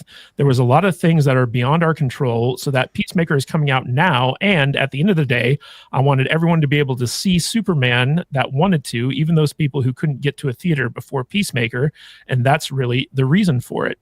And what's interesting about that is a lot of different factors. Like I don't think James Gunn has control over release dates or anything like that. So, you know, and I know that HBO is ending that Sex and the City sequel, so they want something to kind of like go right into in terms of like the TV show. And Peacemaker plays a big role in establishing the DCEU going forward. So it makes sense that HBO just kind of like wanted to get to that. But the weird thing about all this is that, you know, people are asking like, well, what about, you know, your Suicide Squad movie? Are any characters coming back from that? Is Harley Quinn going to be played by, what's the actress's name? Margot Robbie. Margot Robbie. Is Idris Elba coming back? As Bloodsport or whatever his name is, and James Gunn is basically like, well, maybe that's a decision for down the road, and it's like, okay, what the fuck is happening with DC? Like you're carrying over stuff from the Snyderverse, some stuff, but then like you're doing stuff completely new, and then Peacemaker. Peacemaker's going to answer a lot of that. I hope so, because right now nobody knows what the fuck is going on with DC. Okay, well, this is what I was told, and this is, so just take this because this is from my Warner, because I asked the same fuck. I'm like, what the fuck is this? Because he said, you've been telling, like, this is to what I was saying to the person. I'm like, you've been telling me for a while that they were going to hold this off. He's like, they were. Like, their plan was to hold it off for a while. James wanted to hold it off in theaters for a while. But my guess is, from what I was being told, between speculation and what I was being told, is that something to do with Peacemaker. You have to have seen Superman to see Peacemaker, is probably the point. Because in the season 2 of Peacemaker, if you haven't already been able to tell from the trailers, he goes from the Snyderverse to the Gunverse. And that's pretty much what it is. So that's your answer to how some of these characters are played by the same people and some of them are not. So he's kind of considering it, there's the multiverse kind of thing. And what's happening is basically on the movie side of things, everything is being completely revamped, right? And I've been telling people that from the start. Is like, all this stuff is canon until it isn't. And he's been saying the same shit for a while. It's like, yeah, well, it is until they say it isn't, right? So that's where it's kind of at right now. Now, do I think you have to see Peacemaker to understand what's going on going forward? I'm not so sure on that. No, I saw the first 5 episodes of Peacemaker, and there's connections to the DCU, but it's not, unless there's massive connections in the last 2 episodes, it's not like necessary. It's not homework for the DCU. That's my guess, because even though people are kind of picking it up that way, my understanding, and this is again just my understanding, is that the shows are set up just like S.H.I.E.L.D. was for Marvel. Yep. S.H.I.E.L.D. can be affected by the movies, but S.H.I.E.L.D. will never affect the movies. No, it totally feels like S.H.I.E.L.D. I had that same and vibe. that's why we got the little cameo of Peacemaker and Superman, which we'll probably get an explanation for that in Peacemaker. But that doesn't matter. Peacemaker shouldn't matter in the grand scheme of things, is my understanding. There will be things that are happening there, but the whole thing, the reason with getting this movie out now, is because it has to do with that fucking pocket universe. Right? And Lex Luthor plays into that whole deal. And Superman will show up. The first 5 episodes, I didn't see. So, in the first 5 episodes, that's not correct. And maybe in the last. You mean you've seen the new season you're talking about? Yeah, I saw the first 5 episodes. You got of the new previews season, already. Yeah, and there's very little non-disclosures. Careful. Yeah, you're actually right. I'm gonna shut the fuck up. All right. So I'm also speculating from what I was being told. So keep that in mind. I'm like extrapolating shit. Well, but the other side of this too is domestically, this movie is made. You're not wrong, Matt. That's the other side of this. Domestically, this movie has pretty much made all the money it's going to make, because it's already outgrossed things like Joker domestically and shit like that. And they know foreign, the audience just isn't showing up. So Well, I don't know. Odin, I want to make sure that you have your facts in front of you and that you say, in my opinion, before you open your mouth. What's your take on Superman leaving theaters this early and going to streaming? So there's a couple interesting things. For one, In your opinion. I will not say that. It was interesting because I remember it was just a few weeks ago, right, that someone had a source, it seemed, that said that it would be coming to streaming around this time. And they were told to F off, basically, and that they were lying and it was just fake news and everything like that. It was originally not coming out on the 15th. And yet, when did it come out? Again, somebody inside out. Warner Brothers convinced somebody else that this thing needs, and this is against James's. James has even said he's not real happy about the rumor this. turned out to be true, and it's kind of The hard. rumor to may have say. been turned out to be true, but it wasn't true at the time. That's the point. Yeah. Hold on. Oh, this is actually really important. So hold on. Are you if actually you're inside? right 2 out of 10 times, I'm not going to give you fucking credit when you're wrong 8 out of 10 times, dude. Dude, and I'm not talking about you. I'm not talking about you, Odin. Get me when James Gunn literally came out and said the fucking movie is not going to be out before fucking Peacemaker. He said that. There's a quote where he said that. James Gunn? Okay. James fucking Gunn himself said this movie will not be out before Peacemaker season 2. He was specifically asked, and he specifically answered, no, it will not. And that's what he's saying in that fucking quote, is somebody changed their goddamn mind on the inside, and I have no control over this. How often He's not fucking happy about this from what I've heard. He does not have the control over the distribution aspect of this. How often does James Gunn tell the truth? Okay, fine, but what do you think you believe? But do you think a director is really going to want? But he's again, making it. Do you think he wants this right now? Let me talk. Let me talk. All I'm saying is that the rumor was out there. It was coming out this time, and one of the things you brought up was something that James Gunn himself said. But James Gunn has also been proven to be a liar. So that's not like that doesn't seem like a very good source to really like confirm that it was not initially coming out. I'm not saying that that's not the case. I'm just saying unless we are actually in the room amongst the executives who are making these calls, we honestly really can't know that either, right? So all I'm saying is that the rumor did end up turning out to be true, and it did come out on streaming early. As far as it being kind of tapped out here, I think that it's less to do with it being tapped out as as far as like the theatrical run, because there's films that have come out over the past few years that have been able to make a lot more money here domestically. I mean, even back in 2022, Doctor Strange Multiverse of Madness was able to get to $411 million domestically. That's unadjusted numbers, right? You can go back to Spider-Man. Obviously, it's a different, mechanism, but it's still a superhero movie. So there are indeed superhero fans out there that are just not showing up for this movie. So I think that the other thing, too, that to me, I think the reason why is because they saw the writing on the wall, specifically because not of the domestic, because the domestic run's actually doing well, like as far as like runs are concerned. But how bad those internationals are. They are so bad. I think that they said, look, we have still not broken even on this thing, and we need to start to actually make some money to actually get to that point. And by putting it on VOD now, while it's still hot, right, while the property is still being talked about, they're going to be able then to make those sales, and then they'll be able to make the claim of, okay, now we've got actual money to back up the claims that we've made our profits and we have everything like that. Because even using their numbers, so again, this is going back to last week's conversation, but the numbers that they themselves have put out there, not what others have claimed, but what they themselves have put out there, the film, based off of the splits domestic international, has not yet reached its break-even point. So just using that alone, this VOD switch coming out this early, keep in mind, the average coming out on VOD is around 37, 38 days. So this is now earlier than the average for most films to be released. So that, again, is not typically done unless there's a financial reason. Because the whole Peacemaker stuff, if you've even said and indicated that Peacemaker, at least the episodes you've seen, isn't really connected or isn't really something that you have to see necessarily, is that kind of the implication there? No, you don't have to see Peacemaker to enjoy DCU or Superman. But that's what they themselves have even said. They've been building it up as that. Let me finish real quick. Yeah, no, go ahead. But in order to really get the most out of Peacemaker, you will have to have seen Superman. Yeah. Because there's characters and themes that are particularly tied into Superman that are in Peacemaker. Yeah, and I think that like But I think that others, like within the actual organization, they're the ones that have been really building up Peacemaker as, oh, this is the next thing, and you're going to have to actually see this for the rest of it to make sense. Like, that's not just what other people have said. This is what people from inside the studio have said. So this is, again, something where I think that they're doing it purely out of financial reasons. And I think, honestly, what this helps to show is that this movie was not as big of a success as people were trying to say that it was.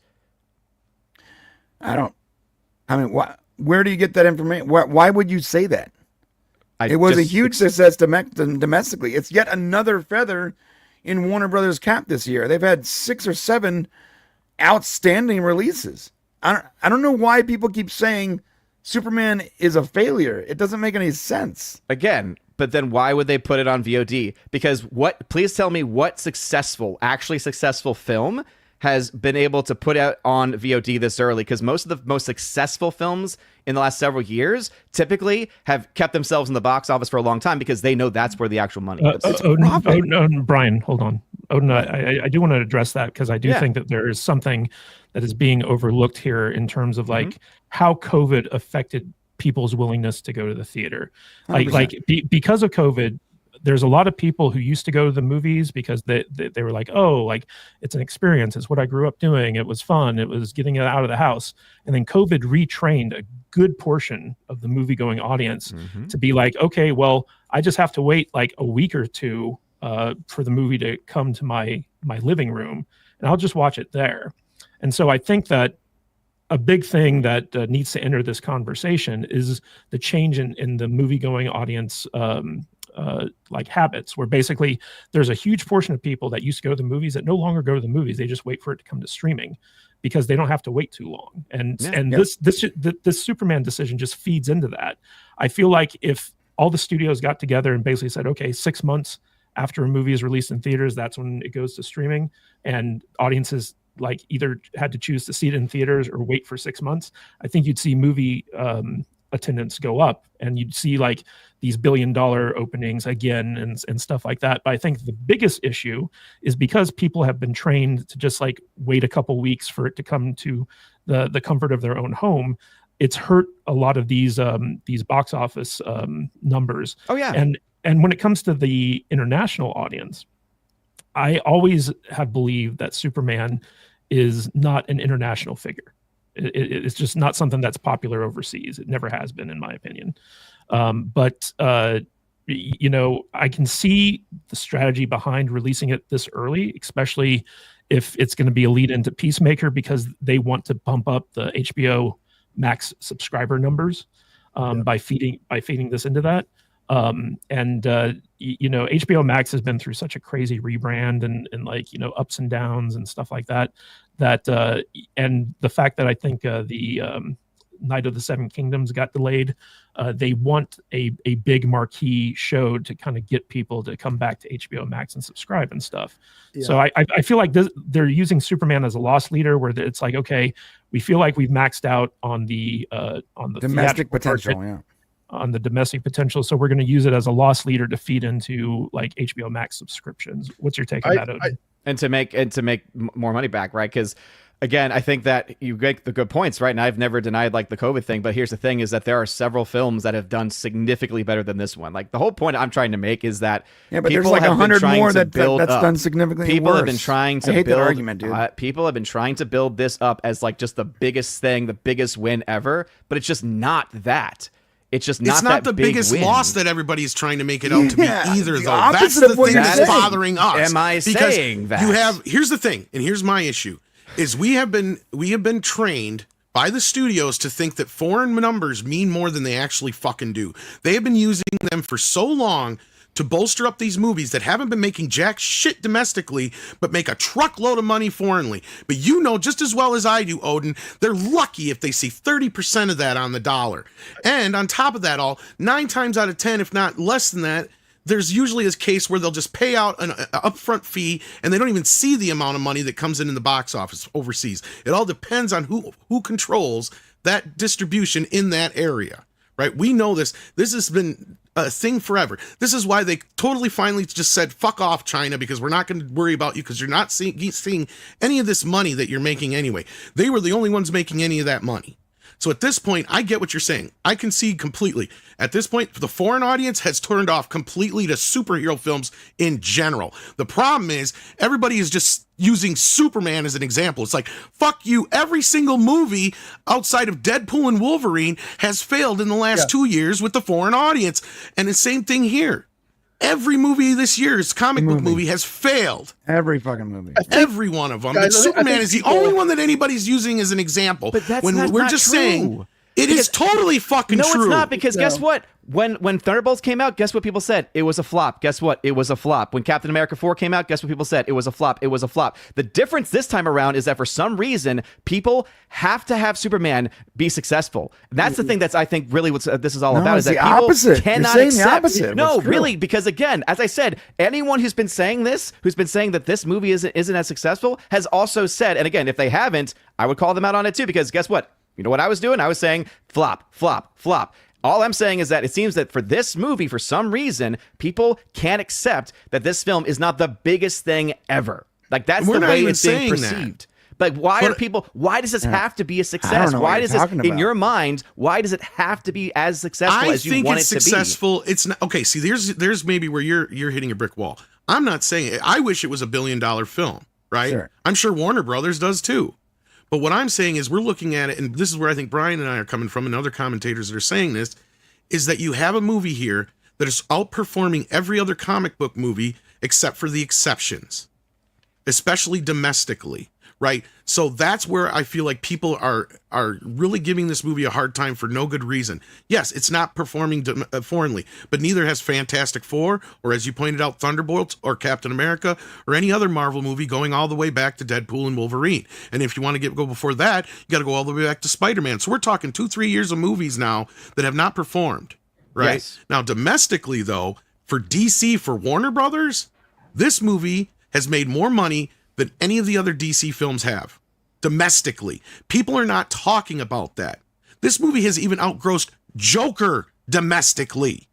People are not talking about that. And you and I both know they see a lot more money. And this is where I agree with you. The reason they're throwing this on PVOD now is, yes, they know that it's a hot ticket. They're going to make a lot more money on the VOD than they are going to be at the theaters. But the other part I'm hearing, and this is where Brian and I are coming from, is it has more to do with somebody at Warner Brothers convinced them, and this is also what Matt was saying, that putting the movie out now on video on demand will help Peacemaker, because Peacemaker, this is the lead into Peacemaker. Yeah.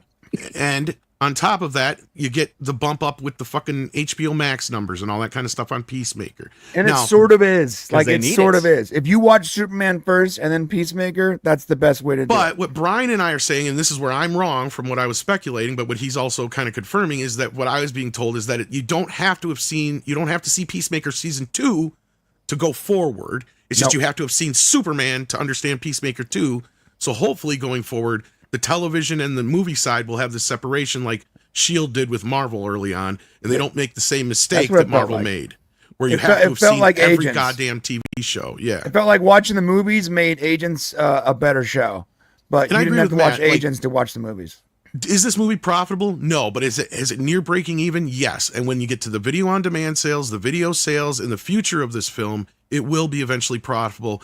And I think that Warner Brothers and DC Films is treating it like a pilot, right? They're treating Superman like it's a pilot. And what I mean by that, it's amortizing other things going forward. Because from what I've heard, Clayface ain't going to cost dick. Supergirl's not going to cost very much. Not nearly as much as Superman, right? Dude, so Clayface is low budget. Yeah, very low budget on Clayface. And I'm actually hearing they're only spending like $20 million, even though they're reporting 45. Oh, well, that's good. That's what they should be spending. See, and this is the other thing I've been trying to tell people for a long time. When they go out and tell you how much they're spending, they're generally only spending a third or half of that in some cases. Because they just put on the sheet that they're paying $50 for a fucking hammer. Well, they pay themselves, right? They pay themselves for everything 10 times over. You made it. So when it's all said and done, those foreign sales that we were just talking about, 9 times out of 10, that's your budget. That's the money they actually spend on the movie itself. So because they pre-sell all that shit into foreign markets. So, all right, Odin, go ahead and yeah. So one of the points that you made is a point though that a lot of people would not admit, and this is actually something that was being fought against last week. And you said that the film has not yet broken even, right? So like you would even admit that point? In the eyes of what we know for the budget, yes. I will admit that in that sense, because it's technically just hitting 600 million. Yep. So it's just breaking into that area where if it with video on demand, it will eventually break even, because that's something I've been saying, and that's what I was saying last week. It's like, hey, it's still not profitable, but I do not deny that once it hits VOD and Blu-ray and 4K, that it will, because there's obviously a lot of people that are passionate about this movie.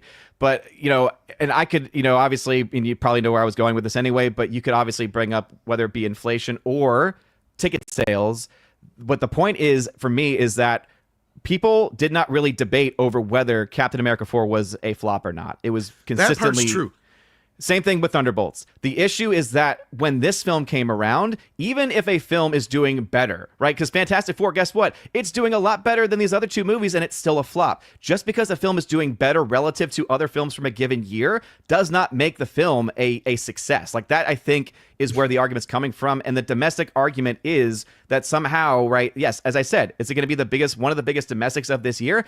Absolutely. But you can't ignore budget. You can't ignore the actual cost. And you can't also ignore the fact that when it comes to the long string of other movies, this is the lowest ticket sales, probably for this is at the bottom rung of DC ticket sales in the theaters. I got a real big kick yesterday on Twitter, because somebody posted a tweet about saying, hey, look, this new Superman movie has made the exact same amount now as the original Iron Man movie made. And I'm like, really? Who gives a shit? There's 20 years of inflation to be adjusted between that. Well, inflation argument. I know you guys have been talking a lot for the last 20 minutes, but I'm going to talk for a second here. Okay. Please do. Like Matt said, we need to come to grips with the fact that movie going habits have changed. They have. I'm sorry, it's just a fact. When I can sit at home like many people can, I can't do this yet, but I'm getting there. It's going to happen soon. And I have an 80-inch TV on my wall with stereo sound, and I can go make my own popcorn and push, on demand and watch the movie for $20, which is the price of one ticket of going to the movies now. There's going to be movies that I'm going to not go to the theater to see, when I can stay home and sit in my own chair and watch it and have a better experience watching that. Yeah, why would you? Why would you? And yes, COVID fucked the theater system up. It messed things up. It completely retrained an entire generation about going to the movies. It did. I'm sorry. And I know people, and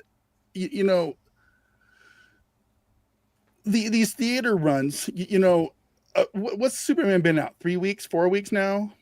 It was July 8th, I think. About 34 days or so. These theatrical runs used to be what, 3 months, 5 months at a time? 90 days was the usual. So then you had re-releases. Remember those re-releases? Yeah. Right. I mean, it's just the business is different now, and people are going to have to start using different metrics to rate the success. And these theaters and these movie companies are going to have to spend less on making these movies, because people just simply are not going to the movie theaters to watch these movies. That's the key, bro. They have to spend less money. Absolute fact. And I don't give a shit what people say.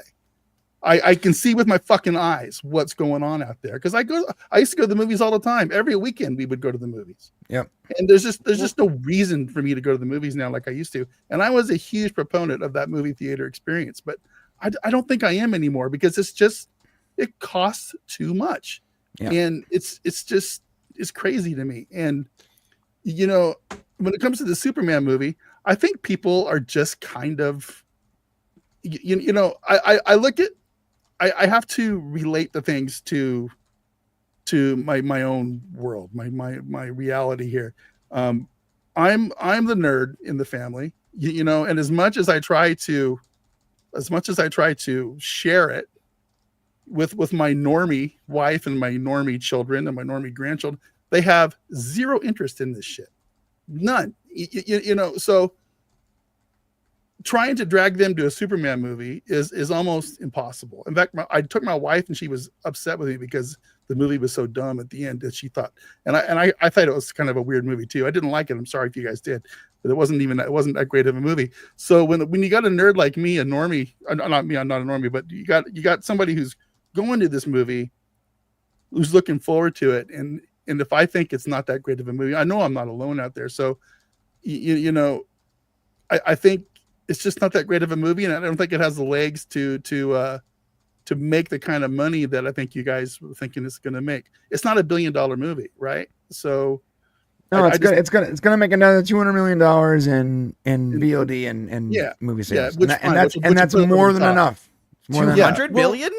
200 million. I don't know about. Well, it might. I mean, I don't know about that. It'll make a lot. 200 million. 200 million. That's a little. In VOD and DVD and hard media over the next 2 years. Let Dutch finish his thought. I don't really have much more to say. I just think that the movie going public, I think the normies out there are just tired of superhero tights and capes movies. I think they're just kind of done with it, and I think the DCU going forward is going to have a hard time if they don't reduce their budgets on these movies. And Marvel's done. Okay, I'm sorry. Yeah, Marvel's over. Marvel's done. Yeah, it's over. You know, it's they blew their load on the fucking MCU nonsense. They destroyed everybody's sense of fun with that universe. You know, unless it's a Deadpool movie for some reason. And I think even Ryan Reynolds is starting to wear thin on a lot of people. So I think they've had their time in the sun, and I think Gunn's going to try to drive us off into the sunset and probably you know, ruin it all completely by the time it's finished as well. I don't know. There are a couple points I want to make before we move on to the final topic of the day. The first one is I don't buy into this like superhero movies are dead or like, you know, superhero fatigue thing.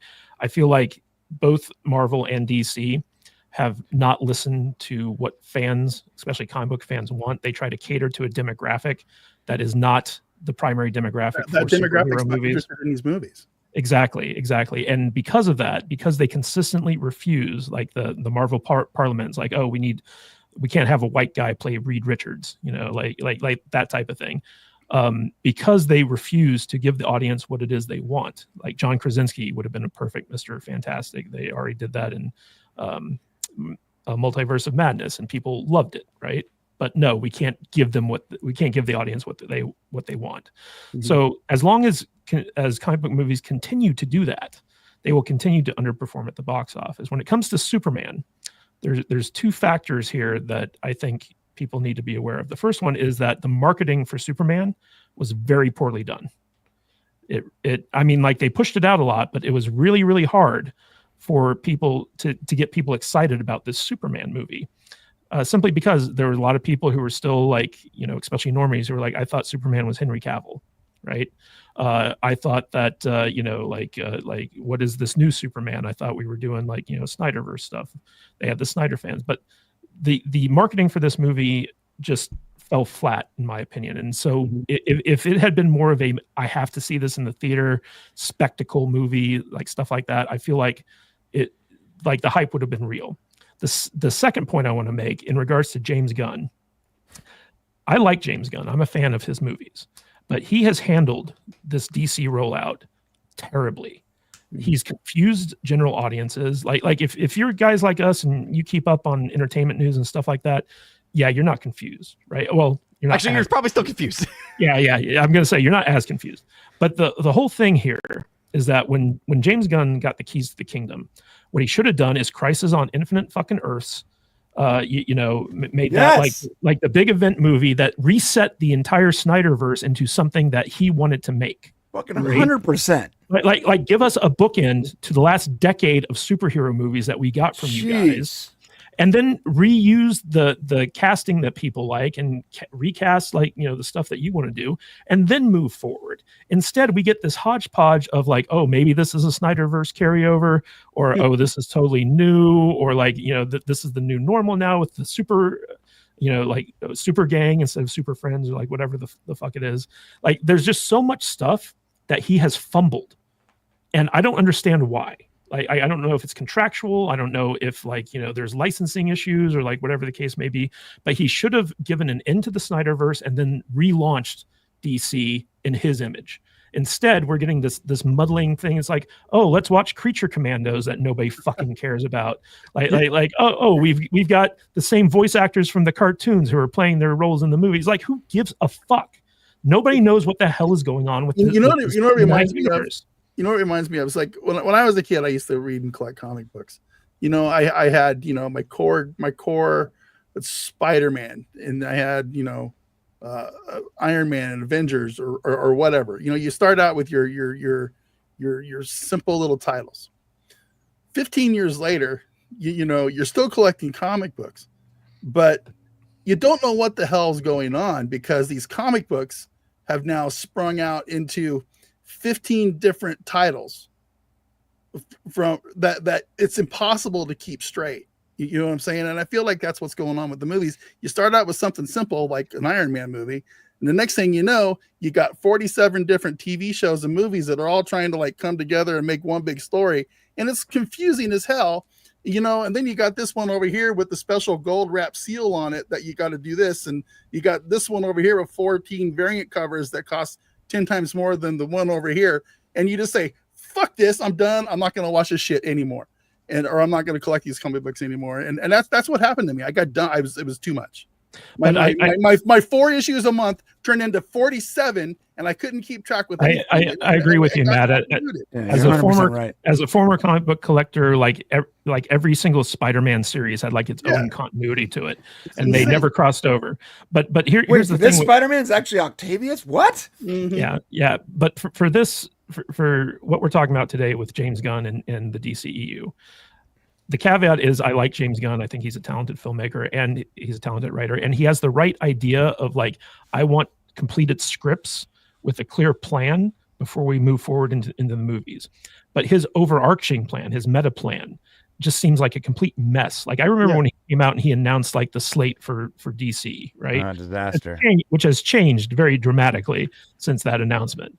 And I'm like, why is it that he just can't get his shit together and give the movie-going audience a clear and focused roadmap for what he wants to do? Like, why did he have to not reset everything that came before he took over? Why does he have to inherit? I agree, Batman man. Part 2, Sounds like well, Batman Part 2 I can explain, but the rest of this, I've been one of the few people going, why didn't you just go scorched earth altogether? We don't care if you bring your wife back. Let her play somebody else, right? Like, if that's the whole thing you're worried about, who cares, right? Like, nobody else cares. In fact, that'd be a better idea, because I will actually say that I think part of the reason this movie is suffering is because of the Batman Begins syndrome.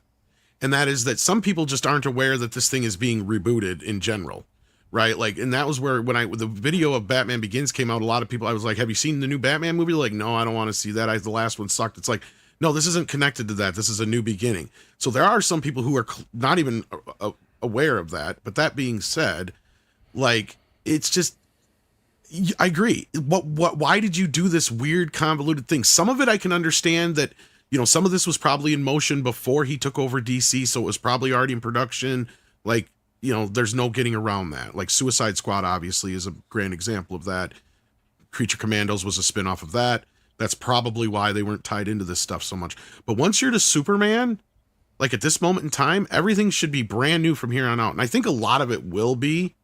And I think Peacemaker is going to hopefully answer a lot of that. Brian, I don't know if you can respond to that at all with your NBA, but they don't, at least in the first 5 episodes, they don't touch, I guess they do. I can't say shit. Okay. Well, that's the thing is like when it's all said and done, it's technically a new universe, but I agree. This has been handled haphazardly. I don't know if James is doing stuff and then he's being told other things behind the scenes that he's not supposed to be doing, because that's what it feels like with this whole PVOD thing that we were just talking about. Like, that wasn't his choice, right? But like at the same time, sometimes I feel like he's being a magician with sleight of hand, a used car salesman other times, and then other times he's just flat out lying. I'll tell you this. If you go and watch the franchise on HBO Max, okay, this explains everything that James Gunn is going through. Okay, I could probably believe it. I've never seen it, but I can probably imagine. It's basically a thinly veiled parody of like how DC movies get made. Yeah, that's awesome. It's a very interesting show. But I just want to throw this out to the panel real quick and have you guys just do like a quick lightning round response here. What do you think is the next Superman movie? Because James Gunn said he has a treatment done. I'm thinking it's Super Friends, honestly. It's like James Gunn's take on Super Friends, because we had the Hall of Justice and the Super Gang and all that stuff. It's a team-up movie, man. It's Superman, it's Superman and Supergirl versus Brainiac. That's what it is. We're gonna get Wonder Twins and Mr. Mixoplixlick or whatever the hell his name is. That's exactly That's right. I remember We might. Well, I'll that's tell you where I what was it like, is. It's a gonna be super mess. family movie. They literally said that. It's going to be Supergirl and Superman team up versus. Don't forget some big Apache bad. Chief. Apache well, Chief. is here's coming where too. I have no problems with some of the goofier sides of Superman, because I remind people we got a flying dog and a fucking character named Mr. Mxyzptlk, who's a fucking imp who's magical, right? Like, and at one point I think even what's his face did his voice. God, I just forgot his name. Gilbert Gottfried. Gilbert Gottfried, yeah. Like, so like that's where we're at with this stuff, and I'm fine with that because we haven't never had that on screen. But I know some people just don't like that, and that's okay. But like, I think Brian is right. From what I've heard, the plan initially was, and this was a while ago, I was told this, is they're going to do all the individual movies: Batman, Wonder Woman, Superman. Because if you've not heard that, James Gunn had said not too long ago, his priority right now is his Batman and Wonder Woman. And that will lead into the de facto Justice League / I think it will be kind of more leaning into like a Super Friends kind of feel to it. It will have a more lighthearted kind of feel. Meanwhile, at the Hall of Justice, I said that, almost wanted to say it out loud the second time I went to the movie. At the Hall of Justice. Just to see if it would get a laugh. But yeah, no, I loved seeing that. See, to me, I'm like a little kid seeing this shit. I get it why some people, they want the super serious Superman and stuff like that. I think Batman will be a little bit more serious. We know Peacemaker is going to be R-rated. We know Clayface is going to be more horror-oriented. But as far as to answer your Batman thing, the whole thing with Matt Reeves is contractual and predates James Gunn, and they can't get around it. And from what I've heard is that either Matt Reeves just doesn't want to change that, or it just can't be changed. Because it's even one of those weird contracts where it's set up like the Spider-Man was, where like if Matt Reeves uses certain bad guys, they can't be used in other DC films. So I think that's part of the reason why couldn't there's some they back go and forth going on this. Why couldn't they go the Batgirl route, have them make the movie, and then just shelve it for tax reasons? That could possibly happen. See, this is something I've heard for a while that I wasn't even, this is why I've been saying I'm not even so sure that this movie's ever going to happen, because they kept giving him 5-picture deals, and you keep hearing James Gunn say he loves Matt Reeves and all this business. So, I mean, the other side of this is I don't think that James Gunn's vision for what Batman is going to be in his universe is not the same as Matt Reeves. Oh, definitely not. I mean, James Gunn is the guy who made Batmite canon in Peacemaker season 1. I'm just saying, like, No, because it's not canon anymore, remember? Technically, yeah. Only season 1. Season 1's not canon, but season 2 will be. Actually, all of this, it doesn't make canon until so he much says sense. it's not. Look, you couldn't answer the question. Like, it's very clear in season 2 what is canon and what's how it works. It's all canon, you guys. That's what I was kind of being told. Yes, yeah. And that's, I think, kind of the big issue going forward, though, is that he's from what I'm seeing, at least, it seems like this is a explanation where it sounds like in order to understand what's going on with the DCU and DC universe, you have to watch this show. And if this Superman movie was the big family film that it was, that's not gonna be your audience for this. Yeah, Peacemaker is not a family show. Yeah. You don't have to watch Peacemaker to enjoy Superman. No. But I'm saying to go forward, it seems like to understand what was and what now is, this is the show that's going to explain that, is what's been implicated. No, that's not what I implicated. So James Gunn lies again. Okay, great. That's just not the case. It No, that's what I'm explains saying. James Gunn lies again. How is that? How is that, bro? Because where he's are you getting that that from? is the case. No, he didn't. No, he implicated that it explains how Peacemaker works, not how Superman works.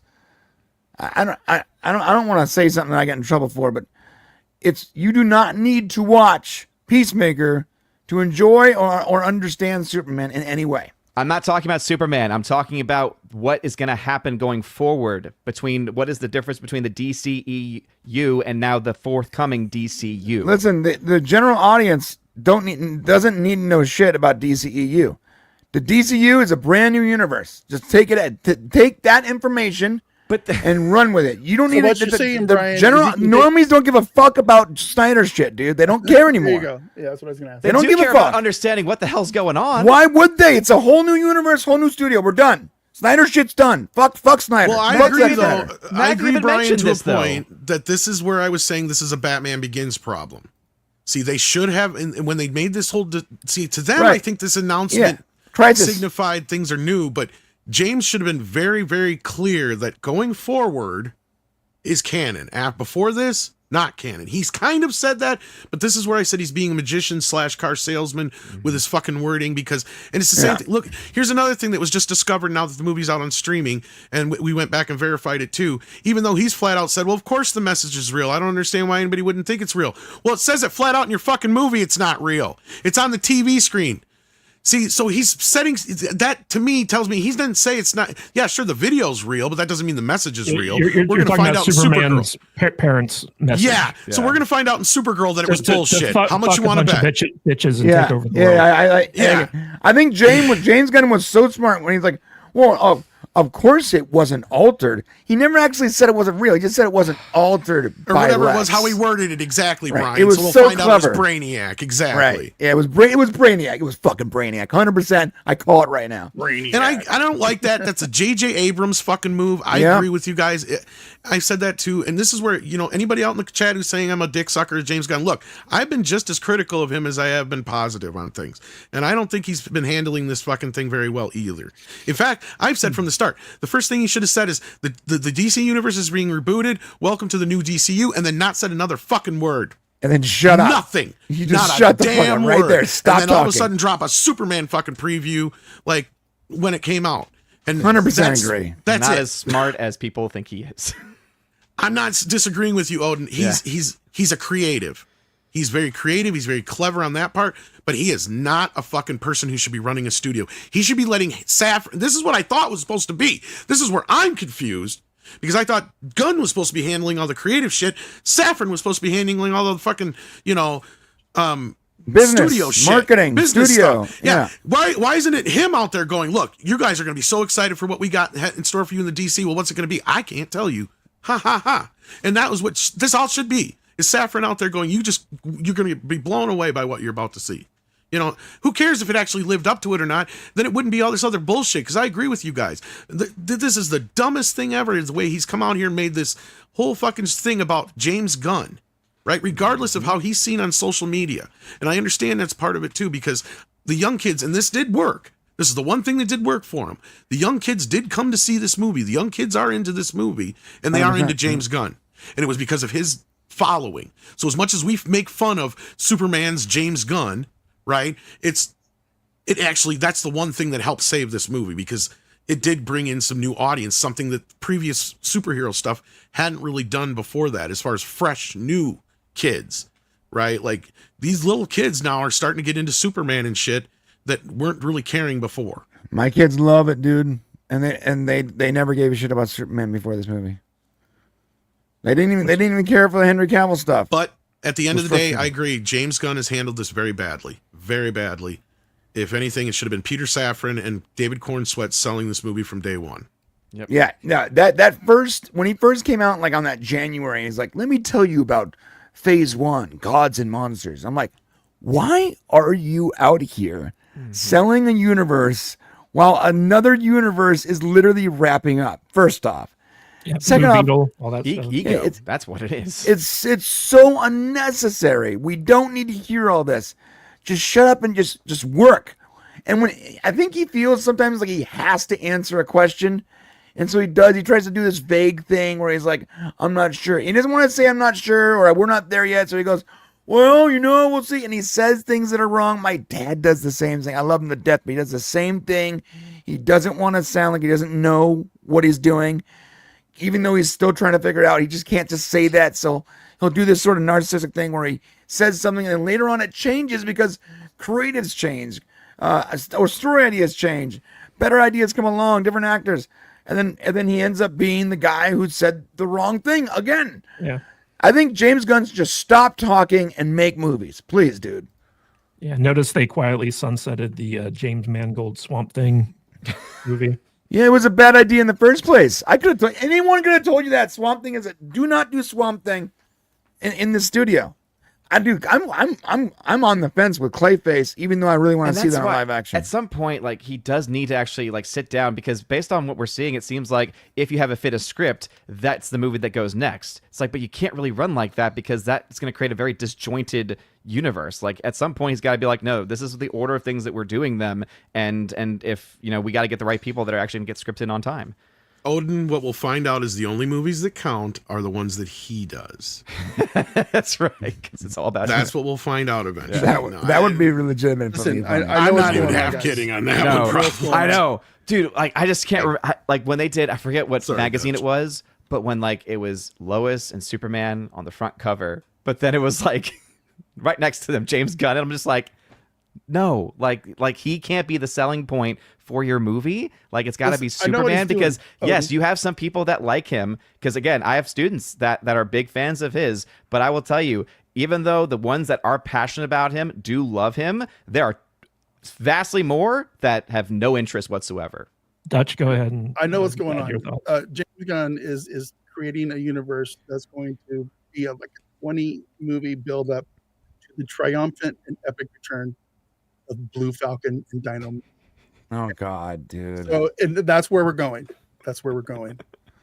I And love if Blue you have Falcon. a problem with Dynamite. that, then screw you, man, because that is the best shit ever. I support That you, is the best Dutch. shit ever. Yeah. Look, for Blue better or Falcon worse, and Dynamite.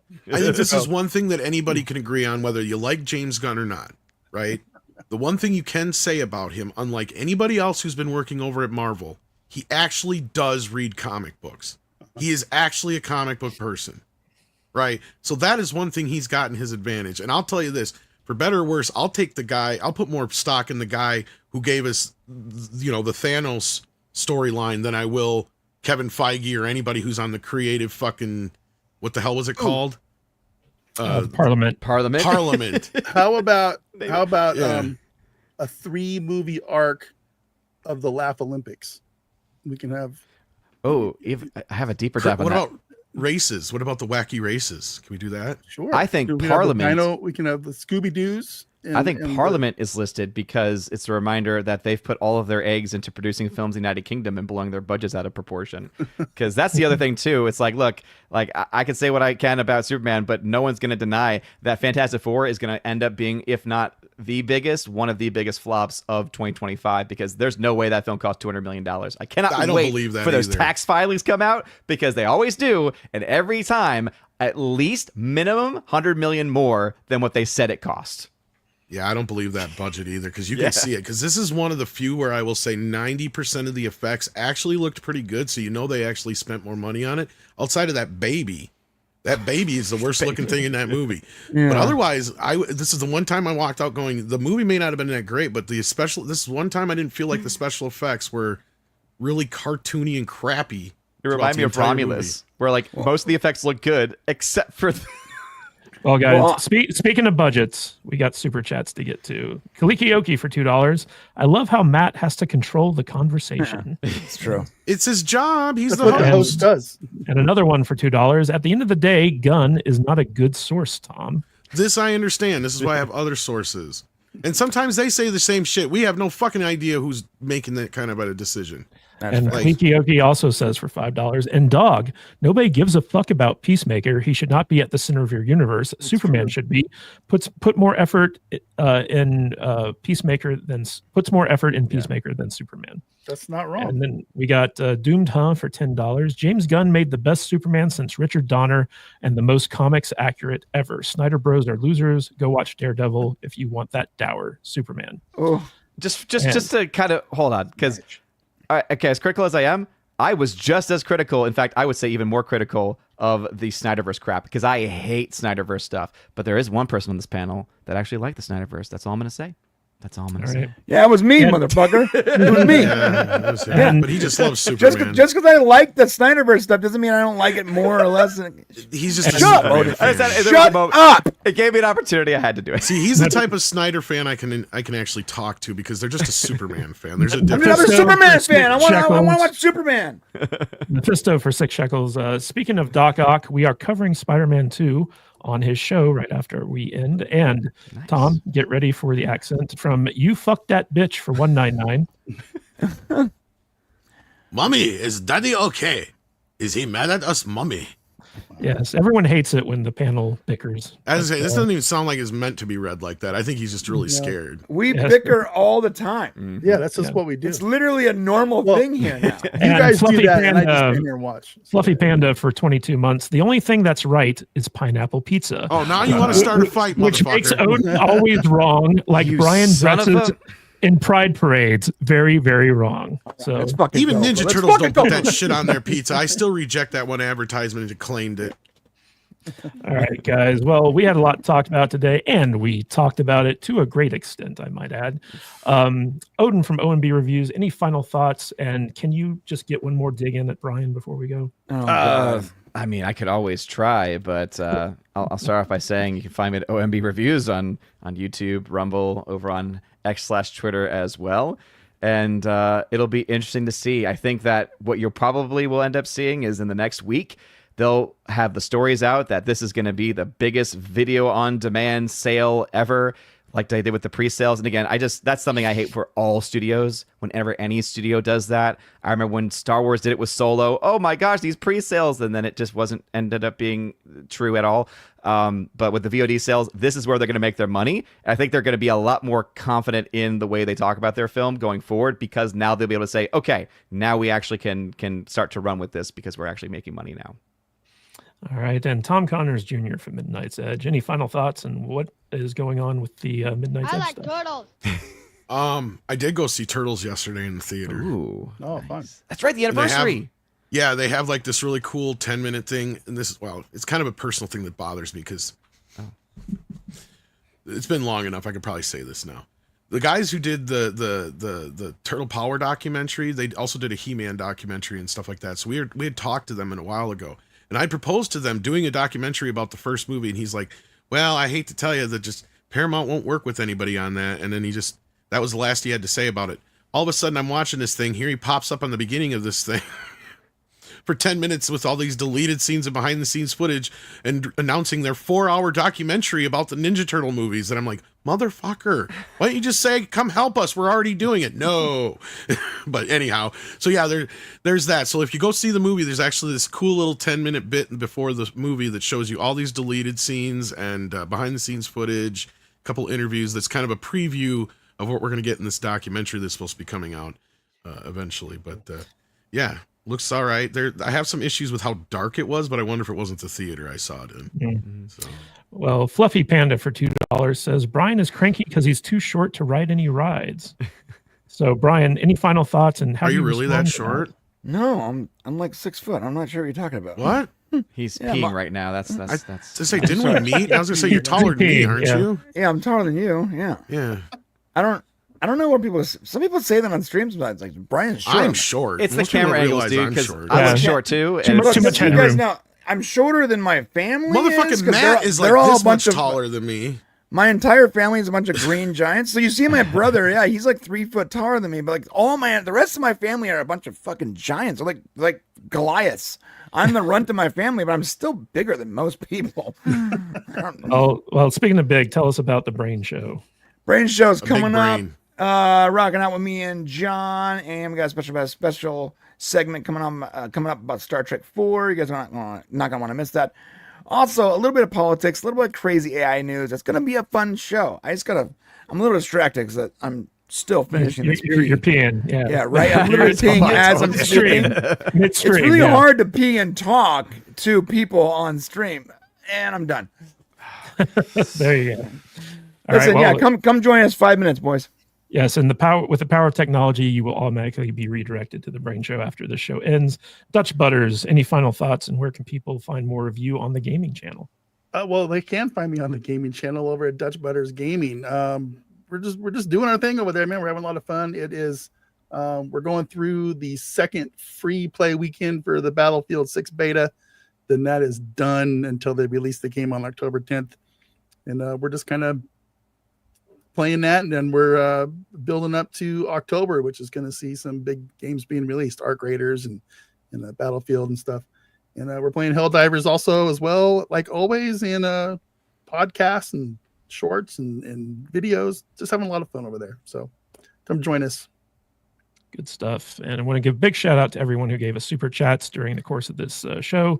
Mexican Iron Man, Polly from Latino Slant, Time Lord Boots, Nedland1, Kaliki Oki, Doomed Huh, You Fuck That Bitch, Mephisto, and Fluffy Panda. Thank you guys so much for your support. Always appreciate y'all. And next week, we're going to have Gabe El Taib back on as a guest. We're finally having guests back on, and it should be a good show, especially with all the news surrounding Dean Cain and him joining ICE and all that fun stuff. Plus, one of the Superman out there already, so yeah, should be good. Anyway, guys, thank you for tuning in. Come back next week, same salty time, same salty channel, for more Salty Saturdays. And until then, stay salty, my friends.